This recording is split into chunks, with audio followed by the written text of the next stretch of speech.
Carrie? Gina. No, not Richie. That is so perfect for you. Yep. Because there are people that feel that way. Yeah. And you know what? I love those people. Do you? We got the early morning text from Bill Allred. Mm-hmm. Not a phone call because he can't talk. He's not speaking. Now I only got a short one. Did you get more from him? No. I felt like I got left out of a conversation. No, I just got the text I got this morning was, Carrie knows this, I'm not coming in. Yeah. That was all I got. Oh, okay. So you got more than I did. I did. But It led me to believe that Carrie and Bill had talked about it because I got something similar. Yeah. Like well, we did. You know, just it was going on all the assumptions that we had yesterday. He says, I still don't have voice today. Also, I don't have, the news prep. And I said, okay, here it is. He says, I can't imagine lack of voice will continue tomorrow. But we'll see. I hope he's actually not talking, because I think that is the only thing you can do. Like, there's no medicine, there's no therapy. That it's just drink lots of water, get lots of sleep. Hot toddy. Yeah. I hope he's having hot toddy. I know he's having hot toddy. I hope he's having one right now. Early morning hot toddy. I would. I'll get you a hot toddy. It's one of the things when I have a cold that I'm like, well, at least I can justify drinking hot toddies. Can I ask a dumb question? What's a hot toddy? Yeah. Like, I know it's just warm alcohol, right? No, it's like, Joe has the best recipe for a hot toddy. It's juice of 1 lemon. Okay. Water. Okay. And you make a simple syrup. Yes. Which is like sugar and water. And you heat that up on the stove. And then you put, he puts cardamom in it too. Oh, okay. And then you put whiskey in a glass, and then it's like warm lemon water with some whiskey. Does it have to be whiskey? Is that what makes it a hot toddy? I mean, I don't know what else you'd put in it. Why would you not have whiskey? I guess you could have all that without the whiskey. Then it's just hot lemon water. Might as well have tea. Yeah. I just wondered, like you couldn't have a vodka hot toddy. That wouldn't be good. No. You want to go with a dark liquid. Yeah. Vodka's not good warm. No. Come on, Richie. We put our vodka in the freezer at our house. Okay. Dylan found Joe's sexy hot toddy recipe. We are not heathens. Because we did a post about it. Oh. 2 things. On this day. So I forgot. We got ahead of ourselves. Dee Dee Ramone would have been 66. But he and everybody else. He is long past. Didn't have enough hot toddies. That's why I played that song, because he played on that song on the Adios Amigos album. You did research. Someone suggesting next time play Tom Waits' version. When Tom Waits dies, I will. Now I forgot what the other thing was. I'm gonna retweet Joe's sexy hot toddy recipe. Just in case Bill needs it. All right. That's handy, actually. Yeah. Do you have a recipe, Carrie? It seems like you would have a recipe for a hot toddy. That sounds about right. It's the cardamom's the secret. You don't think I didn't know about the simple syrup. That was the part that kind of threw me off. Yeah, it's a little sweet. But it makes a little sense. Makes a little sense. I'm gonna tag Bill in this because I know he's up. Oh yeah. Because he got up and did the boners. You have Bill to thank for the boners today. Didn't trust you again? No. I thought for sure he would have trusted you today. Yeah, she did fine. She can pick some. Not 6. No. In the old days when it was just 3, yes. Sure. He's okay with that, but not with this new boner fight thing that we got. Okay. All right. Let's get going. This part of the other thing. Yes. There's no Radio from Hell podcast, correct? Not yesterday because the computer was full or something. Might I make a suggestion?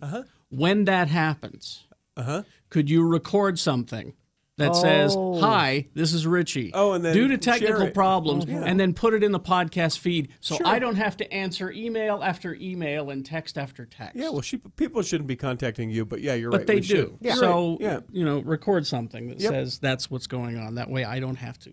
Absolutely. Okay. Yeah, because sometimes people don't know until they go to. Wait, there's nothing there. In the meantime, enjoy these other fine podcasts, or Okay, something I can do something like that for sure. along those lines. We're looking for your check-ins. 877-602-9696. You might win Salt Lake Comic-Con tickets. Which is this week. Is that what we got? And do you know what you don't do? Call in and say, "Yeah, I want those Salt Lake Comic-Con tickets." Nope. Because that's rude. We'll just give them to somebody. All right. Let's officially begin the show after these messages because this part of the program I guess doesn't matter. Yeah, that's what I'm told. Yeah. So we got all that stuff coming up on the show today. I will tell you about that coming up in the next break. Your check-ins in the next break. 877-602-9696. Diamonds Direct. Yeah, they've got so many diamonds there to choose from. I used to work in a jewelry store years ago, and people would come in and say, "Oh, I'd like to look at your loose diamonds. So I want to buy an engagement ring or something." We'd go, "Oh," and we go to the safe, and we had a tiny box that had like 5 loose diamonds in it. Like, here's the 5 No, when we went to Diamonds Direct, their beautiful showroom there just south of the Fashion Place Mall, they have thousands to choose from. They went back into the safe. They pulled out a big box. And I was hoping it would be like a Bond movie where they were all like, just in a pile. No. No. But no, because they've graded them all, and, Yeah. and they're so if you're looking for a 1 carat, 2 carat, whatever you're looking for, they have it, and it's in a piece of paper, and it's labeled, the clarity and all the grading and all that. And you don't know what all that stuff is. But you will learn about that stuff because they are nerds down there at Diamonds Direct. And they'll give you an unbeatable price. You get a free lifetime warranty. You get the top customer service and the lowest payments of a lifetime.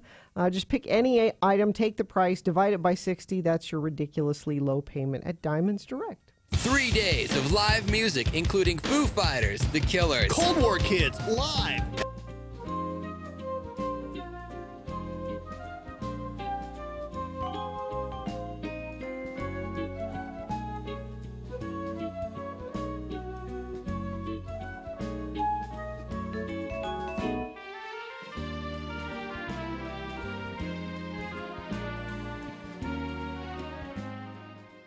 We got the rest of the potato chips. All right, now we've tried so we started with the cappuccino flavored Lay's potato chips. Which didn't knock us out, but we didn't hate, except for Gina. She I hated hated them. them.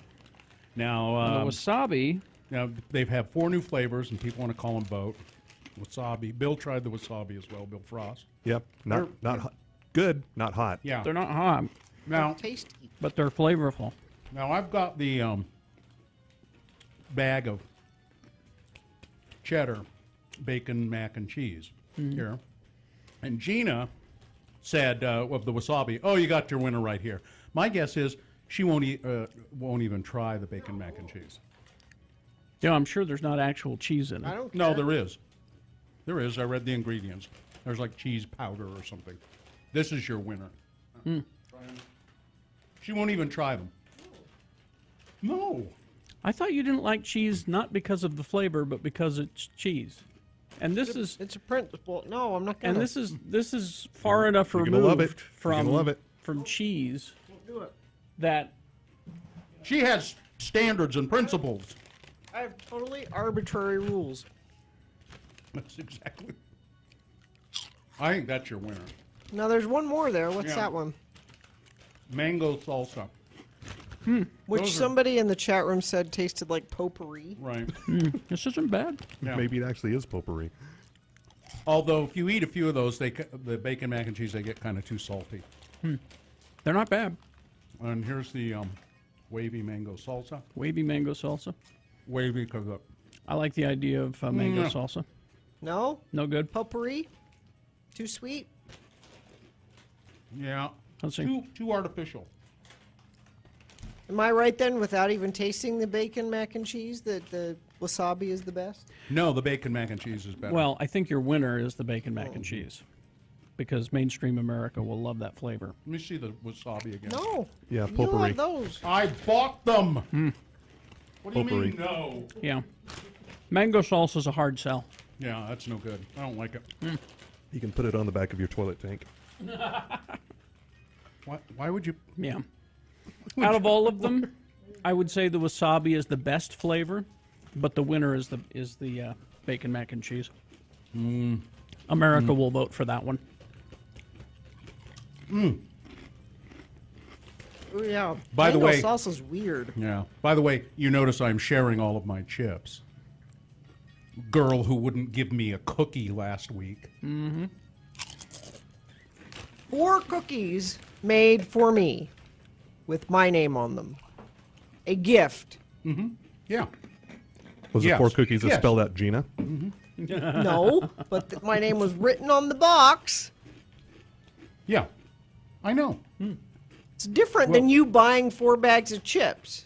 It's Not the same thing at all. I know. It would have been You a could gift. replace these chips at any moment It would have several been times It over. would have been a gift from your heart, which you were unwilling to make to someone who argued for equal wages for you. You can't drag that out. Yeah, why not? It was proposed. I can't even finish this one mango They're salsa. terrible. Yeah, they're not good. Actually, I like the wasabi okay. I like the bacon mac and cheese best. I had high hopes for the mango salsa one. If it actually tasted like mango salsa. Too much mango, not enough salsa. That's the problem. In a You couple got of your percentages off. In a couple of seconds, I'm going to try one of those dog biscuits. That you They're put very out good. For Ripley. They're peanut butter.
Radio from Hell show on X96. Call 877-602-9696 or text us at 33986. Message and data rates apply.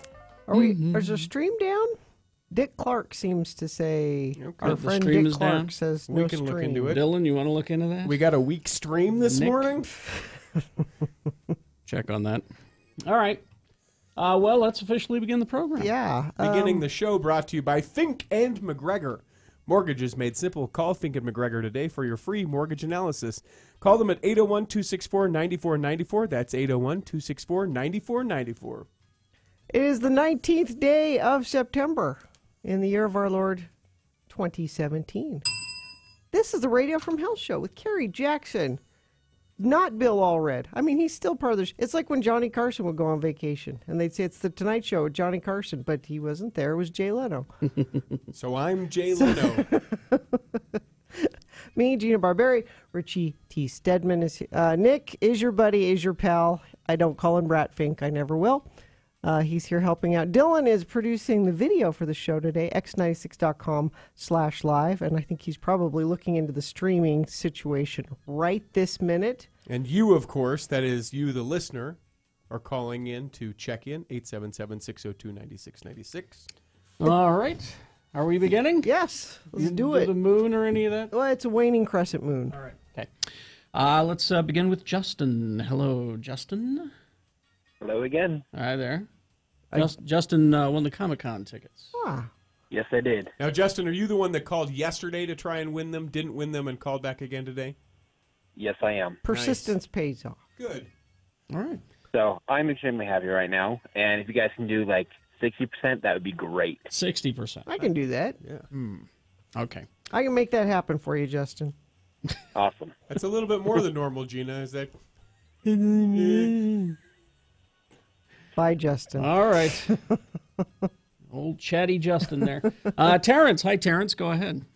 Hi, how are you guys today? I'm good. How are you? Fine. Terrence checking in. There's the bell Doing good. for Terrence. What have you got planned for the day? Well, I got a full day of installing ductwork in the Provo courthouse.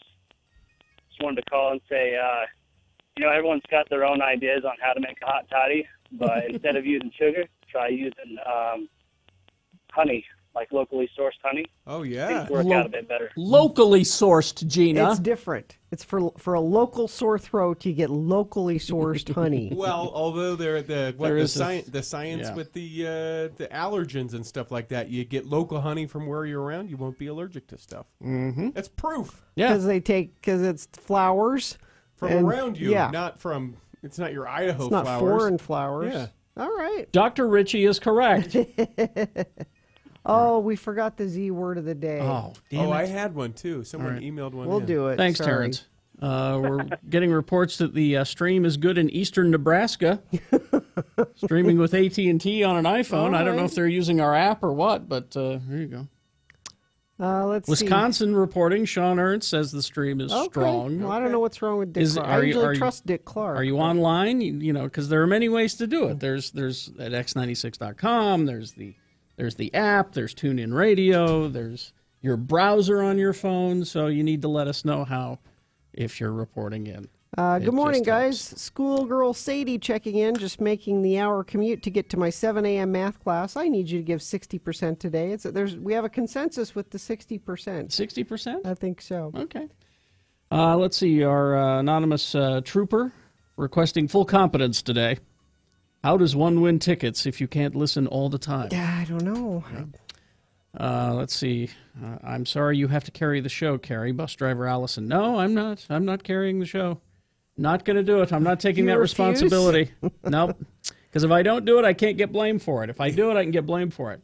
Yeah, where were you on all that show, Carrie? Well, I was, Hey, Radio from Hell. First time checking in. Well, welcome. Sorry Bill's miserable. Hope he's feeling better soon. Just working today, half hoping the kiddos' soccer game is rained out this evening because I don't want to freeze on the sidelines.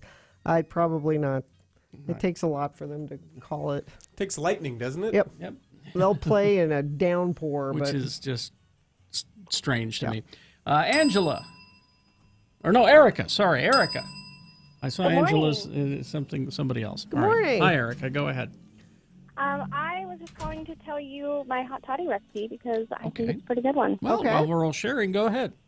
My mom uses chamomile tea because it makes you tired, and brandy and honey and lemon. Oh, so yeah, that's totally different Brandy. ingredients. Yes, brandy. Yeah, And- it's a good one. And do you wish you have a cold so you can have one like I do?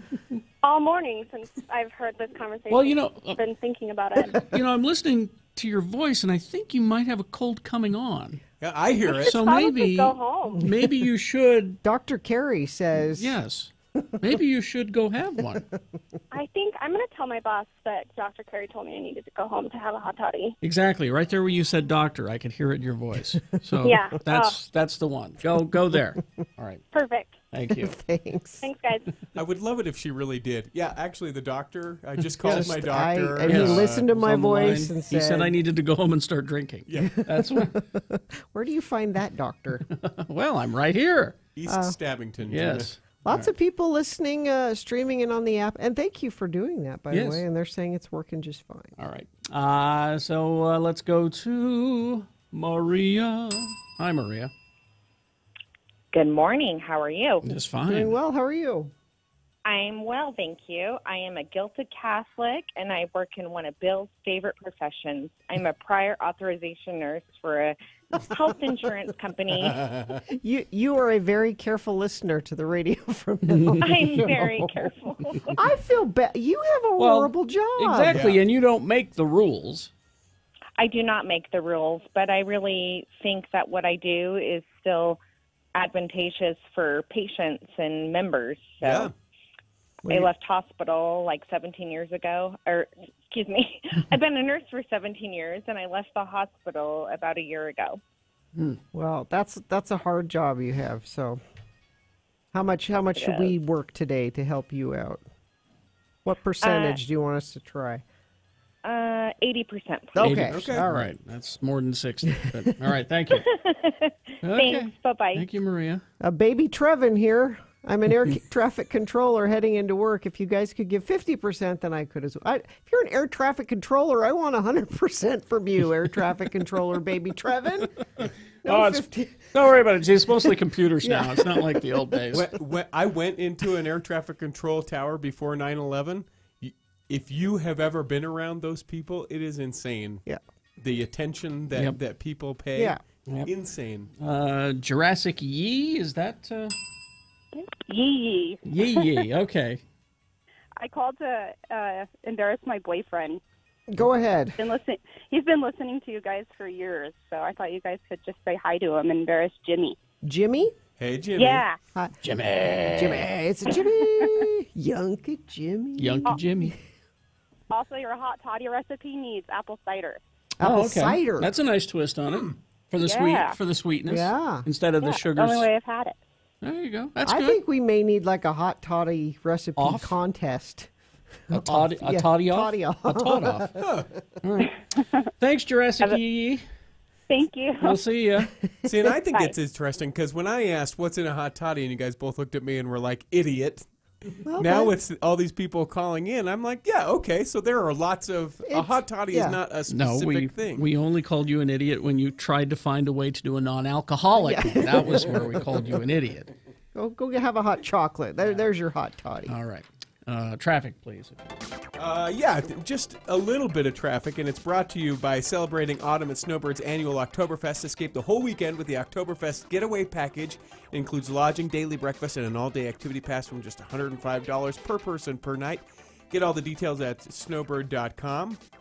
There's a crash southbound I-15 at 2100 North in Centerville. Not too much delay, but that's just because it's early. And then there's also a crash Riverdale Road at Wall Avenue. It's on the right-hand side, and they expect to have it cleared up by 7. So hopefully shouldn't affect your morning commute too much. That's traffic.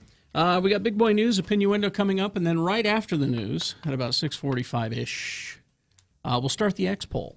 And the X-Poll question today is celebrity encounters. Best and worst. We got Comic-Con coming up this week, and I know a lot of you have been to Comic-Con before. We want to hear your good and bad stories. Doesn't just have to be Comic-Con, though. Maybe Sundance related. Yeah, maybe any celebrity anywhere. encounter, best and worst. So get ready to call in for that. 877-602-9696. News is next, and I'm able to tell all of these things because I'm reading them with my Hoops Vision corrected eyes. How long did you have glasses for? Oh, God, let's see. Probably 8-10 years, maybe. So you had the phantom glasses when you took them off, right? That you always went to go I did adjust that. and I did that with the phantom glasses, and then I went to contacts and did contacts for about 10 years, and that was a pain. Oh my gosh! And then finally, Hoops Vision showed up and said, "Hey, look we do it better than anybody," and it's true. Your first intake appointment is free to see if you qualify for it, and more than likely you do. It used to be they'd turn people away quite a bit.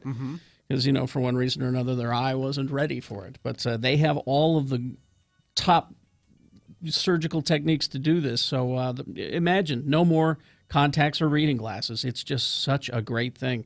Don't wait. Call right now. Schedule your free LASIK consultation at 877-30-LASIK. Or go to hoopsvision.com. That's HOOPES vision.com. X96 kicks off your workday with a 1-hour nonstop.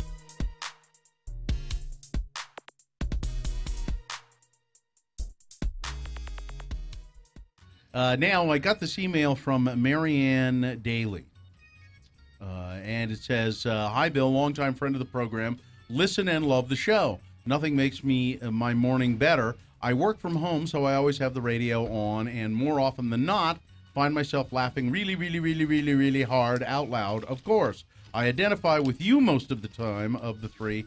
So it says, anyway, Marianne goes on to say, I'm writing lately due to the interns. I really enjoyed the interview you did with Matt. What a smart, charming, and funny man. I didn't know I was on the webcam. She didn't say anything about the way you looked at this point. Smart, charming, and funny. Shows real interest in radio. He's one to keep around. Really? Keeper. Oh, and he brought you Patron Silver. He rocks. He also has that radio voice. Forget that Guthrie guy. Oh no, it says Guthrie. Guthrie? Yeah, forget Guthrie. That's Guthrie's evil twin. Yeah. Sorry, he just didn't do anything for me. And try to work it out so that Matt has some more radio time. Ooh. That would be sweet. Matt, you are so cute. Oh, I know. And funny. Thank you, Carrie. Thanks, Marianne. Wow. Now, I just wonder if this would change Marianne's opinion at all. This is an email that I got from Matt. From this Matt? Yeah. Wait, which? Oh, was this the one I sent on Monday? I suppose so. When you weren't here. Yeah. Today, says Matt. It says subject. Hello, my name is Matt Timian, and I know how to offend the CEO of Simmons like no other. Today I wore a T-shirt that says Godweiser on the front and This Blood's for You on the back. Of course, it's a parody shirt. Of course. Oh, really? No. And it was meant to be serious and worn by Christians. I often find gems like these and wear them as a parody of a parody. Witty and original, I know. Anyway, the CEO of Simmons, I suppose he means Craig Hansen? Yes, it was Craig. Craig was walking by me in the hallway with another gentleman in a suit, and after walking past me, they both stopped, turned around, and looked at my shirt.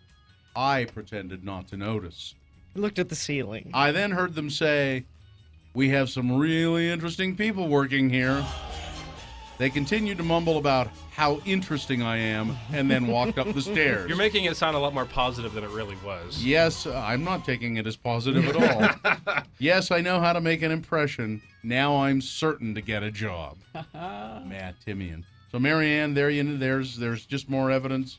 It's probably making her more hot for him. Probably is. Well, here's Marianne's email, Matt, if you'd like to thank contact you. her. That would be great. Maybe she could help you with the crock pots and the little smokies. Appreciate you. All right, thank you. Thank you. Yeah. Matt Timian, our intern. Him and Marianne. Matt and Marianne. How nice. I don't know. He's 2 divorces down already. I don't. Well, if I could counsel Matt on anything, I'd just say don't do it again. Don't get married again. Date all you want. Date all you want. Have a girlfriend, but don't marry again. I don't trust Matt as far as I can throw him. Really? I think you should try to throw him. I can't throw him.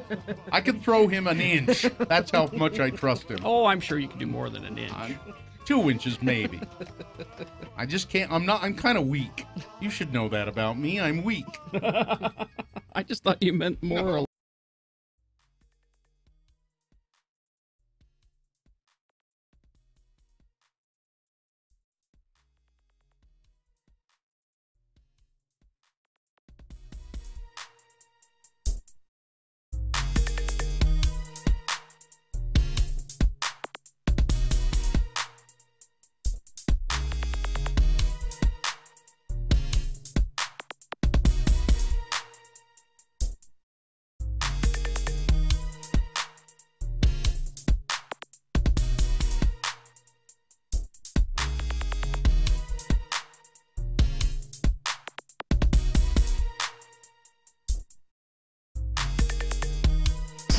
All right, 6:34. Big boy news and opinioendo now. Brought to you by. At Strong Volkswagen of Salt Lake City, you get 100% lifetime powertrain coverage. Your factory powertrain warranty becomes a lifetime warranty. Online at strongvw.com or call 800-NEW-CARS.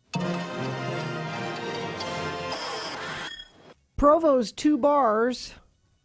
They have 2. Provo's 2 bars. Oh, that's adorable. I know about the one. Had their best weekend ever.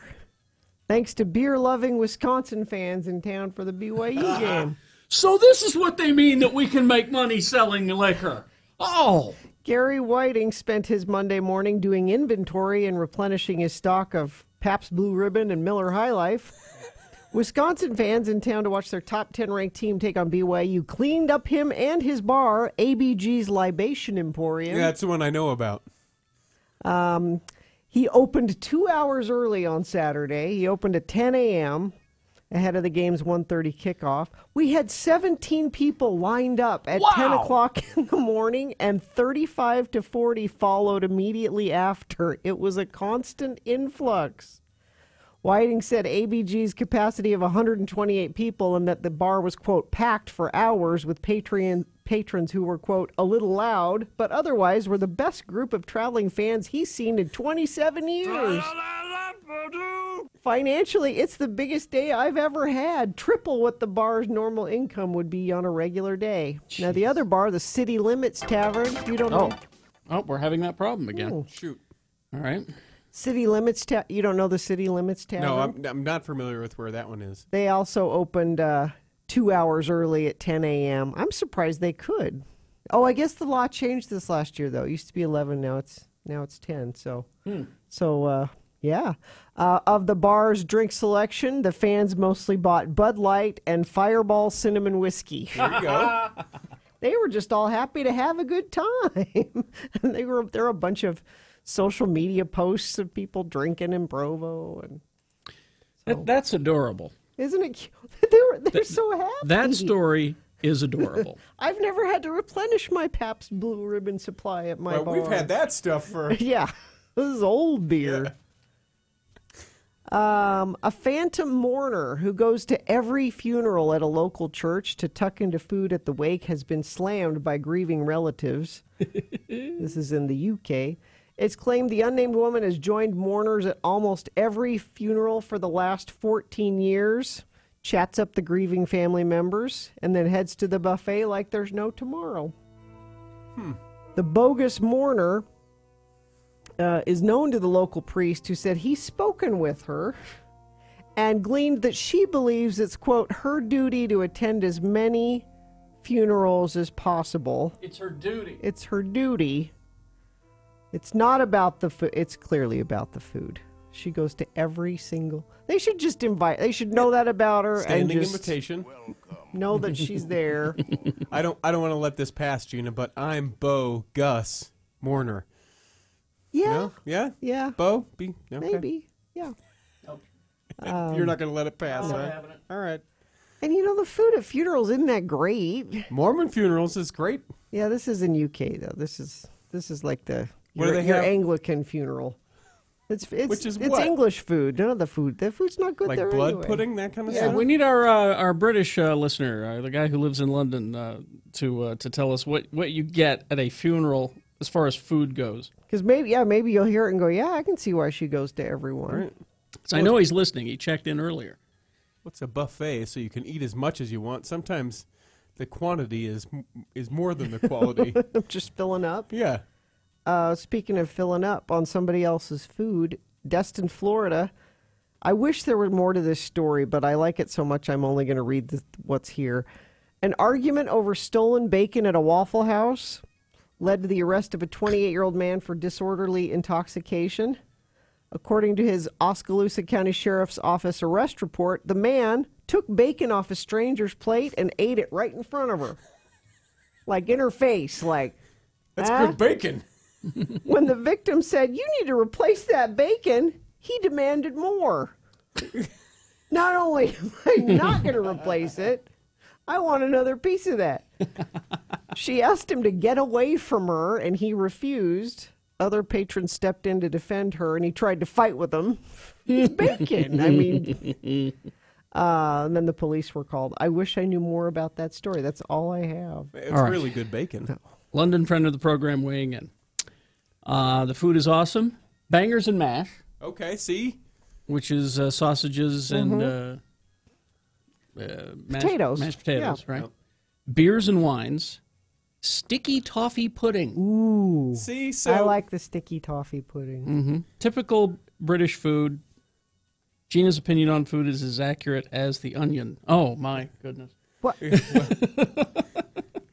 I'm the first person to ever say British food isn't good. I came up with that. That has never been said before. When I was in London, the British told us our food is terrible. There are great Indian restaurants that way. Where do you guys go to eat? It was the question we asked them. Where do the locals eat? Says, well, we like Indian food, or we like this other food. No. What about local food? Oh, no, you don't want to do that. Yeah. You have to be raised on that food in order to be able to tolerate it. I thought it was hilarious. Police say a drunken Pennsylvania man who didn't want to drink alone. I should have warned you to get your George Thorogood music ready. Okay. I don't know if we have a drink alone. Forced his way into a woman's home with 2 12-packs of beer. Well, okay. Knowing she was there, I don't want to drink alone. 39-year-old Sean Haller of Stewartstown, Pennsylvania, faces charges including criminal trespass and remained in the York County Jail on Monday. Southern Regional Police say a woman called them on September 12th to report Haller had entered her home and refused to leave. Police say Haller had done the same thing in another woman's house earlier that day. Wow. Police found Haller in the second woman's home, and he refused to leave, even though there were children inside. They say officers had to go inside and get him. It doesn't say whether the police had a drink with him or not. He just wanted someone to... That's why you go to a bar, so you don't drink alone. That's what bars are for. That's what... I want to drink. Maybe I don't want to drink alone. Maybe he has the same problem that Provo apparently has. A shortage of bars. I don't know. Let's see. What else do we have here? This could have been a Boehner candidate. But Bill picked them today, not me. Yep, you're not trusted. And I might do this story again later, Dylan, so you have time to grab the associated photo. An Alabama high school student apologized over the weekend after a photo went viral of her holding what appeared to be, it doesn't appear to be, it is, a racist anti-Hispanic sign at a pep rally. The unnamed Robertsdale high school student was photographed holding a sign that says, "Put the panic back in Hispanic." Oh, jeez. Oh, boy. In the same photo, a student standing right next to her is holding a large sign that says, "Trump, make America great again." Yeah. After the photo went viral, current and former Robertsdale students expressed outrage on social media. Understandably. One student who's currently attending Robertsdale, Jennifer Lopez Vasquez, noted that the students holding the signs, quote, "No, it's Hispanic month," even if it's not Hispanic month. Yeah. In a statement, the school said it was aware of the photo. We're aware of the photo. It appears to be taken at a Robertsdale High School football pep rally on Friday, September 15th. It's circulating on social media. We're following up on the matter. On Sunday, the girl who was seen in the photo with the offensive sign explained in an email message to the news that it wasn't meant to be racist. No, it was a play on words. Dylan found the sign, x96.com/live. I had the sign that said, "Put the panic back in Hispanic." I'd like to inform you that it wasn't my intention for it to be taken that way. I don't know how... How else do you take it? What do you mean? The student pointed out that Robertsdale was playing the Spanish Fort Toros, and the sign was directed at the opposing team, not Hispanics in general. I'm trying. No. It's not working. No. Nope. No. I think you knew what you were doing, and now you're playing dumb. So had I come up with the boners today, this one would have been called "Let's Put the Panic Back in Hispanic." Right. Sports, weather, traffic? Sports brought to you by It's the News You Trust from the most experienced team in Utah. 2 News. Check out the new KUTV.com. A couple things. One, the Cowboys, that is the Dallas Cowboys, yes. the football team, Mm-hmm. they are more hated than the New England Patriots. Well, they're more traditional. They've been hated for longer. But the Patriots are hated by a wider variety of fans, according to a new survey that was put out. The NFL has broken it down. The Patriots are hated by a wider variety, but everybody hates the Dallas Cowboys. And then this, Ogden. You ever been to an Ogden Raptors game? I have not. Yeah, right? It's right there, right in the heart of Ogden. We should. We all go, oh, man, I'd love to do it. The Ogden Raptors, Pioneer League champs. Really? Yeah. Well, good for won the Pioneer them. League, and this article talks about how they won the Pioneer League. I know Dylan's been to a couple games. He's going to come on in here. Ogden boy. Yeah, the Ogden Raptors are great. It's a lot of fun. It's a beautiful, beautiful stadium, beautiful view. Ogden's so close to the mountains there. You have a beer, beautiful view, baseball. It's a cheap night out, isn't it? Yeah, I know. I was talking to you last week about it, and I said, I didn't realize you were a fan of baseball. And he said, I'm a fan of how close it is to the mountains, and you can get a beer. It's a thing to do at night. So hot dogs, fan of hot dogs, what I am. This article is all about how they won the Pioneer League, and normally, like when the Cubs won the World Series, right, big parade and all the things. This article talks about how they pack up their locker and then they go home the next day. That's it. Oh, come on, Ogden! You should do something for think your that they Raptors. should. That's sports. Weather brought to you by Get Unlimited 1.5% cash back plus a $100 bonus with the Power Cashback credit card from Security Service Federal Credit Union. Restrictions apply. Get details at ssfcu.org. Here's the deal. You're going to get rain today, a high of about 62. Tomorrow, it'll be back into the 70s, and then on Thursday, in the mid-50s with rain for sure on Thursday. Probably rain on Friday in the mid-50s, and we're going to be mid-50s for a while now. So that is your weather. Traffic is brought to you by celebrating autumn at Snowbird's annual Oktoberfest. Escape for the whole weekend with the Oktoberfest getaway package, including lodging, daily breakfast, and an all-day activities pass from just $105 per person per night. Get all the details at snowbird.com. There is a crash southbound I-15, 2100 north in Centerville. There's a crash westbound 3300 south at 1100 east. Why, that's right by the Felt Lighting, right there on 3300 south. And also I-15 southbound at Glover Lane. All those causing between 5 and 10 minutes delay. So be aware and go around them if you need to go by there. All right. Thank you very much. Is this sponsored? Let me see. Hang on. No, it's not. All right. The X-Poll isn't sponsored? Not this hour. All right. I mean, what if it doesn't go to a second half? Oh, well, then let me read this sponsor. It's brought to you by Bad Apple. They offer value pricing on new Bad Apple approved aftermarket screens at a significant discount to competitors. Now they have 10 locations across the Wasatch Front. Locations and more at badapplerepair.com. It's Comic-Con week. And lots of celebrities in town for that, and have been for the last couple of years. Yeah, so twice a year, and then also we have Sundance, and a lot of movies are made here. So chances are you've encountered a celebrity somewhere along the way. I know people that work on different TV shows and movie sets that are made here, and we want to know your good and bad celebrity encounter stories. 877-602-9696 if you want to call in with that. I just got this email from Liz We like you to call, but she sent this in. She said, in Robert Redford's actual Sundance Theater, I literally ran into him. As in, I was walking backwards and smacked into him. I'm 5'4", so we smashed heads because he's short. Mm-hmm. I was talking to my friend and just being a dumbass, I turned around, looked right in his face, and blurted out, I'm sorry, and ran away. I'm pretty sure I'm banned from the festival. It doesn't say he said anything, but she literally ran in. What about yours, Gina? Of all the people that we've met, is there anyone that you've been like, oh, I was really like, wow, that was amazing, or... Well, Sting, of course. Yeah. And again, this could be positive, not just negative Yeah, stories. no. It's not like running into Robert Redford. It could be positive stories. No, when we had Sting in the studio earlier this year, that was pretty cool. We had him for like an hour. Yeah. And right here, you see that I'm touching the desk right here. I noticed it hasn't been cleaned. No, because he leaned down and did the close talking with me, like in between during commercials and stuff. Like, he didn't have to do that. No. He could have just been quiet and looked at his phone when we were in commercials. Yeah. I really liked that. What about you, Carrie?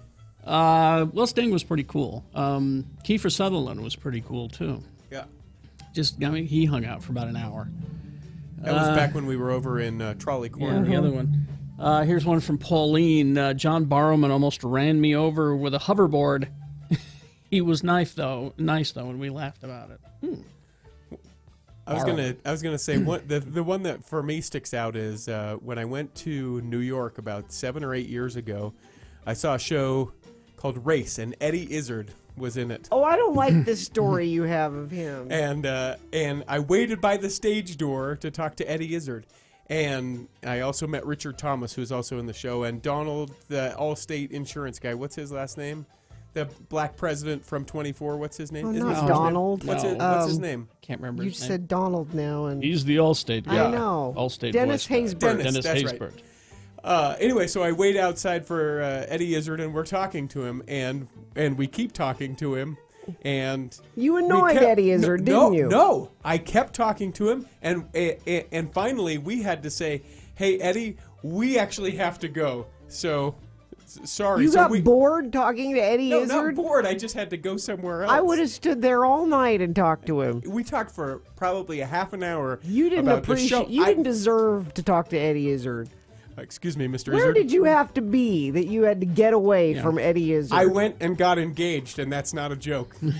Again, I would say, where did you have to go? That was a sign, Richie. Eddie Izzard was trying to stop you. And to be fair, Richie, you rarely know when you annoy people. Yeah. You are not aware of it. I'm aware. Let's go to let's see. We got some calls here. Vanessa. Hi, Vanessa. Go ahead. Hello. Hi. Hello. What celebrity Hello, encounter? how are ya? Tell us about it. So 10 years ago, my husband had business in London, so I tagged along. And before I left, I emailed the manager for Erasure. They were my favorite band since high school in the 80s, and ended up meeting the manager in the bar at the best gay bar in Camden Town. And he chatted me up, and we had a drink, and then he said, "Oh, there's Andy now," and looked over, and at the end of the bar, there's Andy Bell, and I wanted to die. And I ended up sitting with him, and it was the night of the Brit Awards. So after the show, they all, the whole bar was just filled with music producers and performers and all these British stars, and it was the best night ever. Yeah, that's all the way around. That's good. Well, that's like everybody's dream, I think, to run into one of your favorite celebrities at a bar. Right. Like not at an official meet and greet, because official meet and greets can be kind of... Oh, they're rushed. Yeah. Hi, nice to meet you. Move along. Picture, Out the get door. on. That's exactly what it is. But run into them at a bar, and they're chatty, and... Yeah. He bought me a drink, and then we went downstairs, and he did the world premiere of his new song. It was Erasure's album that came out 10 years ago. And then what? And then what'd you do? And then what? And then I danced with some people, and then I realized that it was 2 a.m, and in London, none of the buses run, none of the black cabs run. I had no idea how to get back to my hotel across town and ended up taking an illegal cab, which they say to never, never do. It was a big adventure for me. I was a housewife at the time. I'm very proud of you. All right, Well, thanks. thank you. Thanks, Vanessa. All right. Have a great day. We'll see you. Let's see. I didn't know there were illegal cabs. Oh, yeah. I saw Norm Macdonald in a bar in Ogden. I met him, we talked for a bit, and then he gave me a hug and whispered in my ear, "Do you have any weed?" You know, I've told the story many times, but my best and worst celebrity experience is Norm Macdonald. Yes. I'll tell it again quickly since we're talking Okay. about it. We had him in studio because he was in town for doing stand-up, and we had him in previously, like a year before or something. And after we'd been talking to him for a few minutes, he turned to me and he said, "You know, you were a lot funnier the last time I was here." Which was my best celebrity experience because he thought Norm Macdonald thought I was funny. Sure. Yes. But then in the next breath, I'm not as funny You're as not. the last Oh, time. okay. Well, we got we got a lot of people calling in. Let's go to Jackson. Hi, Jackson. Go ahead. Hi there. So it was actually this past June or something for Pride. I was hanging out with one of my friends down on the last Sunday, and we went over to this little dance area in the library square, and I actually met Tyler Glenn. Oh, cool. The lead singer of Neon Trees. Yeah, he had met my friend a couple of days beforehand, and so she was actually the segue of how I got introduced, but we all got to dance around for a while, and then we got food after, hung out and talked for a bit. But, yeah, no, it was pretty short, but it was really cool. Yeah, he's a super nice guy. Oh, he's a sweetheart. Very, very cool guy. All right. Nice. Thank you. Yeah, that's it. Thank you. Yep. All right, we will continue this X poll after these messages. If you have a celebrity encounter, good, bad, indifferent. Well, no, I don't want to hear indifferent. You don't want to hear indifferent? No, I'd be interested to hear an indifferent one. I met somebody and Like it like was this. okay. Well, this one's kind of indifferent. I peed next to Rod Decker at Westminster College in Okay. '97. That's kind of an indifferent one. All right. So there you go. It's the X poll, celebrity encounters. All right. I'm trying to get this thing fixed here. I'm still getting Oh, we have the wrong tracks yeah. firing. Yeah. So traffic. Traffic, real quick, brought to you by Woohoo! Lucky's Auto Credit, where $77 in a job gets you a car. 2 locations, Salt Lake City and Ogden. For program details or to apply online, visit luckysautocredit.com. Woohoo! Crash southbound I-15 at exit 321, which is 2100 north. There's an eastbound I-215 west ramp where it goes to the southbound I-215 west. There's a crash there, and they don't expect to get that cleaned up until after 8 o'clock, so be aware of that. That one is in the southern part of the state, so that won't help you. And then 33rd South northbound I-15, there's a crash there on the right-hand side. Be aware of it and make your way around it, and safe travels today. All right. Thank you very much. The X poll continues after this, and then round one of your Boehner voting. Stand by for all of that. KXRK Provo. Hi, this is Carrie. If you've not heard Geek Show, go to geekshowpodcast.com and try it. Now, if you do know the show, have you ever wanted to see us do it live in front of people on stage? Hi, it's Carrie. Join me and my Geek Show family at the 50 West Club on Saturday night, the 23rd, for our Con Edition live stage show. It's free to attend, so tip your servers. You got to be 21 and older. Our live show is powered by Bo, Broadway Entertainment Arts University. For more info, listen to the show or go to our website, geekshowpodcast.com.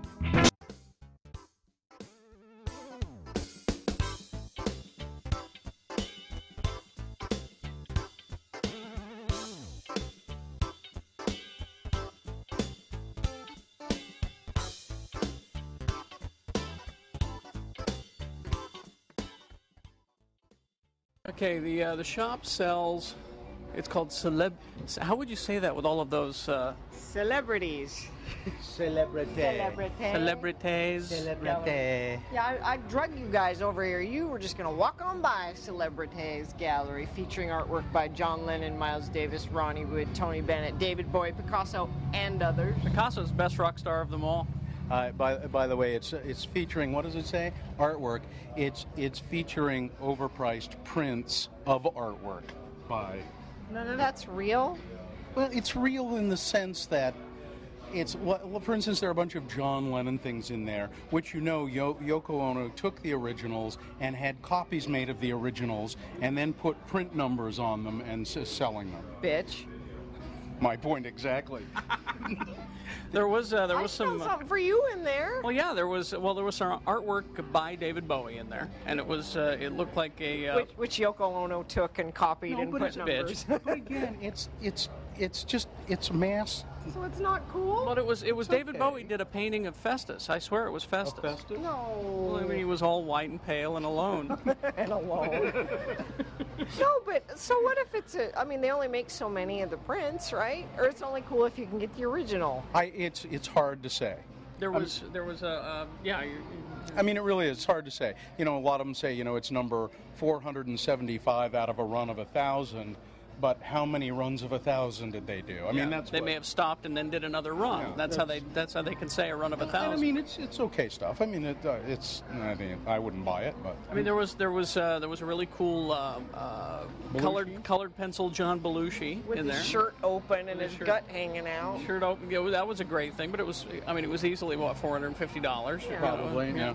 And there was one thing in there I really liked. They had Hawaiian shirts, silk Hawaiian shirts. They were about $70-$80 a shirt, but they were they're copies of shirts that celebrities have worn. Like there's one that shows a picture of Dustin Hoffman and John Lovitz standing together, and John Lovitz is wearing this Hawaiian shirt with pineapples on it, and you can buy that. You can buy that copy shirt. Of that shirt. Yeah. I want to buy Dustin Hoffman's shirt. I don't want to buy John Lovett's shirt. Either way, they'll both have little black curly hairs inside of them, okay?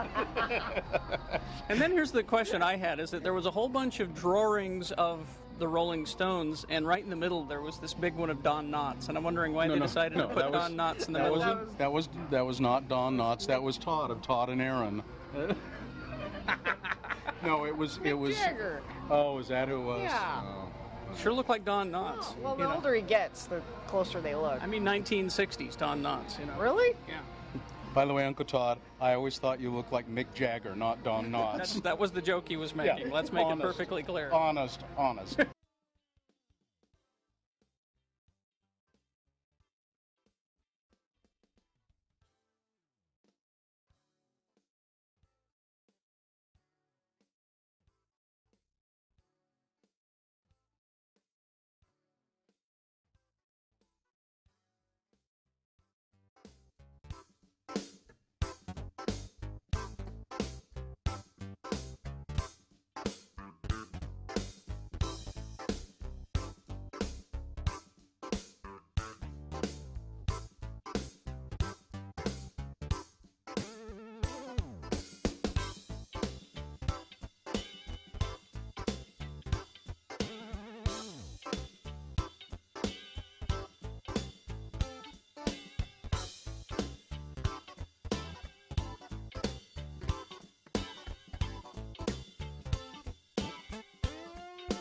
Radio from Hell with Kerry Jackson, Bill Allred, and Gina Barberi on X96. All right, the X poll continues. 877-602-9696. Is it sponsored? Yeah. Receive 2 season passes to Solitude with the purchase of a new Silverado, Cruze, or Malibu, or Traverse, or Equinox. Riverton Chevy, online at rivertonchevy.com. It's your best and worst celebrity encounters, and we have a bunch coming in. I like this one. I pulled over Johnny Depp in a limo and smelled weed. I got authorized to check the car, pulled his driver, himself, and 3 women out of the back, found 4 different drugs. The girls claimed they were theirs, arrested them and the driver for expired tags. Johnny had to call another limo and wait by the exit to Lambs Canyon. I sat in my warm car and watched till someone picked him up. Let's see. Met Andy Dick at Sundance about 12 years ago. Left Cicero's, where we ran into MTV's Puck. Andy pulled my top down. That sounds like Andy Dick. Puck tried to grab my boob, and my sister got it all on camera. Puck tried to nab her camera, saying if his wife found out, she'd finally divorce him. It was crazy. He's gross. That's sexual assault. Yeah. And you should probably do something about that. Years ago, I drove shuttles to the airport for a hotel. One morning, I drove Perry Farrell of Jane's Addiction to the airport. I know it was kind of early, but he was pretty grouchy. Also, no tip. Not nice. Let's go to Ben. Hi, Ben. Thanks for holding on. Yeah. So I worked at Snowbird in the 90s. I ran into quite a few people up there, but one of my favorites was Chuck Woolery. I was standing at the bird feeder, kind of just waiting in line, and he walked up behind me. He stands out because he's really tall. And so I knew it was him right off, and when I ordered my bagel, I said, yeah, can I get some cream cheese? And they said, we don't have cream cheese. And so I turned and kind of looked at Chuck, and I go, what kind of place doesn't have cream cheese for a bagel? And he goes, yeah, really, man. And so then I'm just kind of turning back around and waiting to see what I can do and get and everything. And I turned back around and I said, how's your ski day? And he says, oh, man, I come to this place all the time. It's so good. Do you come here often? I said, yeah, I work here. And he goes, oh, this is just so good. And I said, so what's it like being immortalized in a Beastie Boys song? And he said, it's pretty good. It's pretty good. I'm just glad you didn't talk politics with him, Ben. No. Yeah. I wanted to leave him alone, but I had to bring up the Beastie Boys because if you're someone in a Beastie Boys song, you're someone. He's I'll a crazy right winger there, Chuck Woolery. All right, thanks, Ben. Yeah. We'll see you. Let's go to Holly. Hello, Holly. Hey, it's Mountain Mama Holly. Oh, hi That there. caught Oh, your phone's breaking up. Did we lose you? Are you still there?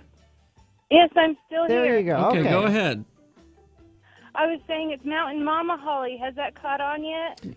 Well, You're making it. Yeah, keep pushing it, and I'll get there. I swear. Anyway, so we went to a Garth Brooks concert in Pittsburgh, and we had the worst seats imaginable. We just wanted to go and hear his songs and whatever. We were clear up in the rafters, and we were in line at the kiosk to buy a shirt, like you do. Mm-hmm.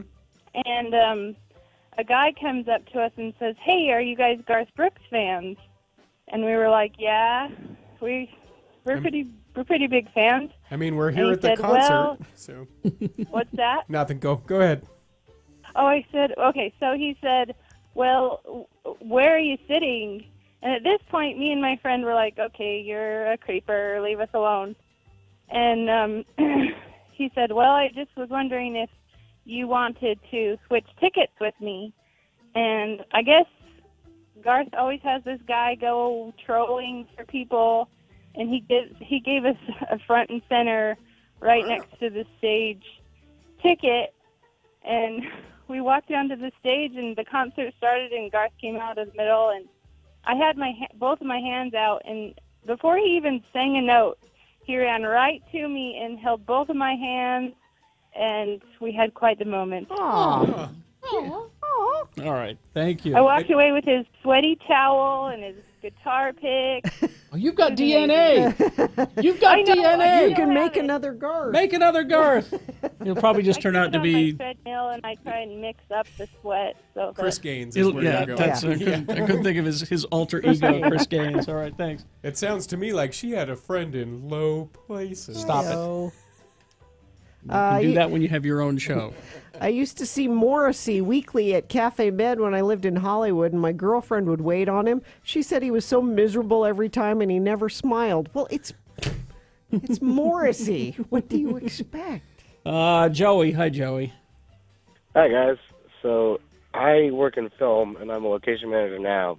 But when I was back in a PA days and I worked in Sundance, I kind of was like the guy that, it's your turn to come in now. They're ready to see you, like back then. And so I was sitting there with Matt Walsh for like 10 minutes, and we were analyzing his swag bags from Sundance. And he had this sweet little essential oils and lotions thing that was like the size of a lunch pail. And we both agreed it was really, really awful swag because he would never use it, and nobody really wants like 30 mini bottles of lotion all in one bundle. We were just sitting there, man, that's awful. And then he was like, you want it? And I said, I mean, we just agreed it was awful. And he's like, yeah, but you can re-gift it. And I was like, that sounds like a beautiful opportunity. Just like he just did with you. Yeah. He re-gifted it to you, so you're passing it Yeah. on. All right. And then I re-gifted it to my mother, and then I think she re-gifted it to her. So it's kind of this ending cycle, all thanks to Matt Walsh. Thank you. Thanks. Time for one more. So my apologies to Corey. Sorry about that. We're out of time. Rich, hi. Go ahead. Good morning. A couple of years ago, before the Comic-Con experience was happening in Salt Lake, there was a mountain con, and I got to meet David Prowse, who is the man who actually wore the Darth Vader suit for numerous years, and he's on kind my of grumpy that he didn't have his actual voice being used. But the very same day after I met him, I was walking down the hall at the Davis Convention Center. I ran into this really cool guy named Kerry Jackson. Oh, Rich. It was awesome. No, that was I never met you before. No, thank you. But that was the at that same convention, because we had them all in the studio at the same time for a special geek show. We had David Prowse, we had Tweaky, Felix Silla, the actor who That's right. You know, the little person, Bitty. and Chase Masterson. That's the blonde girl. That's who I remember from Deep Space Nine, and she and I think we had a connection. Tell me about this meeting, Kerry Jackson. What was he like? No, he was a dick, wasn't he? Actually, he was really friendly. Had a little fedora on. Just really just kind of That's a nice Kerry. guy. Thank you, Rich. We should put this up on the Radio from Hell Facebook page, because there's a lot of people that have texted in that we don't have time to get to, and I think there's some good stories there. Yes. All right. Thank you very much for participating in our X poll here. And let me get this. Do you want me to tell you some boner candidates? Yes, coming what are the up? boner candidates? Bill Allred got up this morning, and he's not here, but he curated some boner candidates for you, and they are these. We don't need any help from you, lesbian Jew. Oh, my gosh. Boner candidate number 2, perhaps your Nazi armband was a bit too provocative. And boner candidate number 3, we're sorry for the oozing river of blood at the cemetery. Oh, man. So nice and light today. Yeah. Traffic brought to you by Celebrate Autumn at Snowbird's annual Oktoberfest. Escape for the whole weekend with the Oktoberfest getaway package, including lodging, daily breakfast, and an all-day activities pass from just $105 per person per night. Get all the details at snowbird.com. All right, so the roads are wet, so try and drive a little slower, as you're going to find them slick today. Some people who haven't done that are folks around southbound I-15, south of Hillfield Road. There's an accident there. Northbound I-15 at 3300 South here in Salt Lake, there's a crash. Eastbound, no, that's down at Bryce Canyon. Eastbound I-215, the west ramp where it goes to southbound I-215, there's an accident. Also, southbound I-15 at 2100 North up in Centerville. All those causing between 5 and 15 minutes delay. All right, thank you very much. I think I found the culprit. Oh, good. Carrie's been having some issues behind the scenes. Trying to be on the show and figure out what's going on. I thought, here. Carrie, you were going to leave and say, I'm going to be a chef. I'm going to go to the Park City Culinary Institute and leave this job. That's that. No? No, I just... That would be great for somebody. My friend Chris is a chef and quite enjoys it. But I don't want to be a chef full time. I just want to be a better cook. Oh, you can do that too. Park City Culinary Institute. It's in Salt Lake. I was going to say, Carrie, you could get there pretty quick because it's just right here in Salt Lake. In Salt Lake. Yeah. 1484 South State Street in Salt Lake City. Yeah, like we're saying, you can go there and learn how to be a chef and go work in a restaurant. Or you can, just learn how to be a better chef in your own home. It's also a great facility for corporate parties, team building events, and cooking competitions. That would be a fun thing to do for a party. And it's all kinds of stuff, right? Like you can learn how to make your main courses. I'm going to actually go take a class on how to make custard. It's perfect for career changers, retirees, entrepreneurs, anybody passionate about food. You can attend those programs. They're as short as 4 to 8 weeks, or you can just do an evening program and then keep going to your day job while you're doing that. You need to call them, 435-659-5075, or you can go to their website. It shows you the classes. There's an events page. It's just parkcityculinaryinstitute.com. Strong Volkswagen and X96 present Pepper.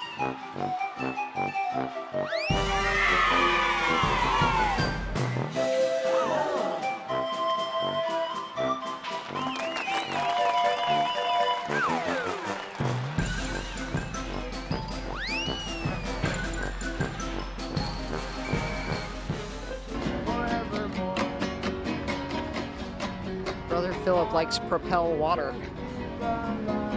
It's Jesus' preferred water. On the right hand of God. America, on the right hand of God. Excuse us. Are you Brother Philip? Yeah. Hi, can we talk to you for a second? Sure. Yeah, we do a radio show in Salt Lake City. And we're just talking to your disciples over there. Is that what we should call them? Your disciples? Your brothers? Your Jesus' disciples, really. Oh, your associates. And we were going to chat with them for a second, and they said, well, you should go talk to Brother Philip. He's the man. Doing the preacher. The preacher. Now, so you do this every day here in Maui? Yeah, I try to fulfill this. And you have signs over there that say, sign of the times. What does that mean, Brother Philip? It's right. I have to share it. Pardon me? St. Matthew. All right, now Brother Philip's going to get out Pulling out the Bible. It's a well-worn Bible. Looks like he's had it for a while. How long have you had that Bible, Brother Philip? I'm not sure, really. And it's Matthew we're looking at. Yeah. Are you from Maui? Yes. Yep. I'm from heaven, too. From heaven? Yes, Well, I guess we're all from heaven. Praise the Lord. The Holy Bible, heaven. And in the morning, it shall be foul weather today. For the sky is red and lowering. O ye hypocrites, ye can discern the face of the sky, but can ye not discern the signs of the times? High of 73. I cannot discern the signs of the times. Although it was a great album by Prince, I know that. That's the reason why we look in the Bible, because of things that God has spoken is coming to pass today. Now, Brother Philip, we have a woman here. She is the reason we came to Maui is to do it. We do a radio show together, and but she's actually come here to get married. Right on. She'll be married on Monday. And do you have any advice? God wills. Pardon? If God wills. If God wills. That means I might not get married if God doesn't will I've it. maintained that all along, but if God wills, you will get married on Monday. But do you have any advice for somebody getting married? Well, back to the book. Like back in the book again. Yep. 19, eh? Was it all 19? the answers. Mm-hmm. Yeah? Look at that. He knows right where to go in this book. Yeah. It's like he's read it before. Not so. Right here. And said, for this cause shall a man leave father and mother, and shall cleave to his wife, and the twain shall be one flesh. Okay. You're still looking for somebody to perform the ceremony, aren't you? do you do weddings, Brother Philip? No, I have a friend who does that. All right. Hey, thank you so much for talking with us. I love you. Thank you so much for. Yep. And thank you. God bless you. Thank you. Thank you very much. Brother Philip, ladies and gentlemen, spreading the word on the streets of Maui on Front.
X96. All right, it's time for round one of the Boehner voting. Now, we're going to present 3 news stories that are examples of bad, stupid, or funny human behavior. Boehner means mistake, of course. I'm going to give you 2 candidates now, then a third candidate after the news. Now, once you've heard all 3, you're going to have to decide which of these 3 is the worst. And then you'll vote. Now, the winner of this round is not Boehner of the Day. That's decided later in the show. This is just round 1. The next round is in the 8 o'clock hour. That's round 2. And then we take those 2 contestants and pit them against each other for Boehner fight in the 9 o'clock hour. That is determined who is Boehner of the Day. So, do you need a break? I need Carrie? a break. It's exhausting. 2 candidates now, then a third after the news. And once you've heard all 3, you'll vote. One of you lucky random Boehner voters will receive a nice prize. What is it? It's a pair of tickets to go see Cake over at the Eccles Theater, Nice. October 4th. All right. Boehner candidate number 1. We don't need any help from you, lesbian Jew. A Texas woman who volunteered at a church to help families in need after Hurricane Harvey has been, quote, fired after the church found out she's Jewish and a lesbian. Carmen Hicks said that the Calvary Church in Friendswood, Texas, needed volunteers to help at a food bank after Hurricane Harvey tore through the community. Hicks decided to take off a week from work and donate $500 worth of food to the church. On Friday, September 8th, she was taken by surprise when she was called in by a volunteer and the church's pastor, Ron Hint, who told her she was no longer welcome at the church after he found out about her religion and her sexuality. I thought they wanted to talk to me about further volunteer efforts, Hicks said. I was so unprepared for the conversation that ensued. In a post on her Facebook page, which I just saw that Dylan put up at x96.com/live, 64-year-old combat veteran, so, serving the country, a good person, recalls how the pastor called her into his office to question why she said shalom after they prayed. When she told him she was Jewish, he asked her to leave and not return to the church. She said, so if I was a liar with an evil heart and told you what you wanted to hear and lied and said I'm Christian, would I be allowed to contribute to those less fortunate? And he said, yes.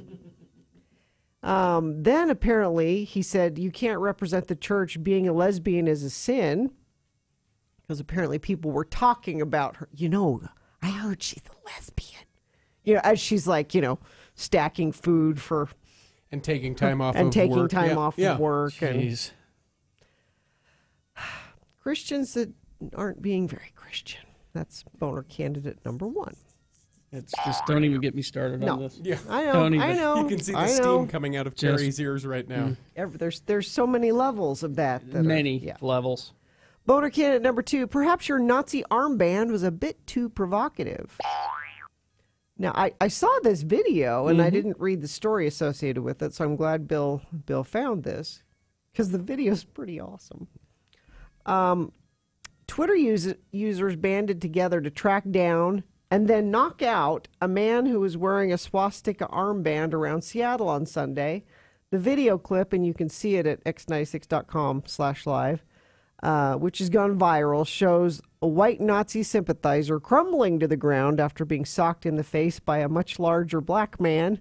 Night, night, a bystander says, moments after the man sporting the swastika gets laid out.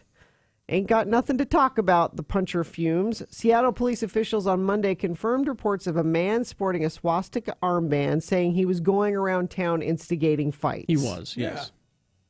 So if you're wondering why they just walked up to him and punched him, he had been reported in several different places starting fights. So, and there were pictures of him doing this, and it was shared on social media. And so people said, let's go. He had a red swastika armband. They're like, let's go look. I bet we can find that guy. And they found him.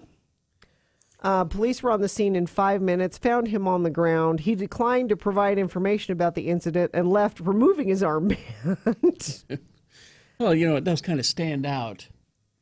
Yeah, he wants to be recognized. The thing that's so hard about this whole thing for me is why? Why is that okay? Why would you do that?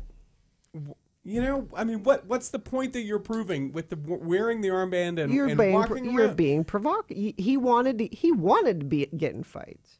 But for what? Why did he want to get in fights? That's I don't something know I don't understand. I don't know that he's thought that through. Well, this is his political stance. He believes that this is the way the world should be, and so he wants to bring it into fruition. Right. I remember the old days when we didn't, remember those pesky Nazis? My problem with this whole thing is, and don't get me wrong, the video is immensely satisfying. I would just suggest to you all, because I know our audience, they go to protests, don't punch the Nazi as satisfying and as tempting as you think it would be, because twofold, he wants you to. Sure. But the other part is, if you do that, he is never going to change his mind about his philosophy. If anything, the second that punch lands, you're determining that he is going to be that way the rest of his life.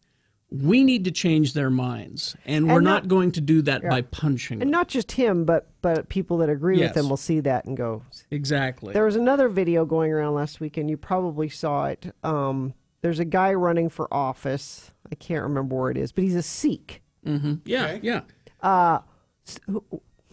So not Muslim for one thing, but and he wears a turban, and he was speaking. He had a microphone, and this woman came up and just got in his face, like pointing and yelling and saying, "You people need to get out of here." And she was talking to him like she thought he was Muslim. Not that that's okay if he was. It's just kind of amusing that they see someone with a turban. And different. It's different. You're different than me. Yeah. And she was screaming at him and pointing at, and he kept his cool and kept telling her, I love you, and we all need to get, like, I don't know how he didn't punch her in the face. You know what I'm saying? How he kept his composure, and we need more of that, I think. Exactly. As tempting as it is. I mean, the guys with the Confederate flags, they're just trying to get a rise out of you. I mean, that's even the Trump administration, but that's the philosophy these days, is to get a rise out of liberals. That's why they do it. It's not necessarily a belief system that they adhere to. Right. They just want to do it. Right. And when you do react the way that they want you to, they win. And so we're not going to change people's minds. Well, anyway, sorry. So got off on a thing. No, that's a good thing to. It's a good tangent to go on. All right. Coming up in a moment, Boehner candidate number 3. We're sorry for the oozing river of blood at the cemetery, and yes, there are photos that. Oh man, I can't wait. You'll be able to go to x96.com/live to see those. News now brought to you by Alpine Plastic Surgery, specializing in sculpting your body to achieve the goals that you have above and beyond what diet and exercise can provide. Visit alpineplasticsurgery.com and schedule a free consultation today. A Utah officer caught on a video dragging a nurse from a hospital and handcuffing her was previously reprimanded for sexually harassing a female coworker, according to police documents released amid investigations on the arrest. It's become a flashpoint in the debate over police use of force. Internal Affairs investigations by Salt Lake City Police confirmed allegations that Detective Jeff Payne harassed a department employee in, quote, a severe and persistent way. I've never heard that before. Wow. In 2013, it included several incidents of unwanted physical contact and a disparaging email, records say. Payne's lawyer, Greg Skorda, said on Monday the reprimand is a problem, but it's only part of Payne's decorated 27-year with the department. Payne also faced a vehicle chase complaint from the Utah Highway Patrol in 95 that resulted in a 2-week suspension without pay, according to the records. The detective's discipline history was released in response to a public records request from the Associated Press and other media outlets. This is the investigation into the July 26th incident with Alex Woobles, I believe is how you say her name, the nurse's name. Her lawyers are looking into Payne's history and how the city has dealt with prior incidents. She hasn't sued the city, though that could change. You all know the story in the video of when Payne handcuffed the nurse after she refused to allow blood to be drawn from an unconscious patient, citing hospital policy. How did he harass her? Persistent in what way? Let's see what. I've never. I I'm know, sorry, I've you never clicked heard away it from that story. Severe and persistent way. Severe and persistent. You've heard those words before, right, Richie? From HR. Richie, you're being severe and persistent again. Let's see.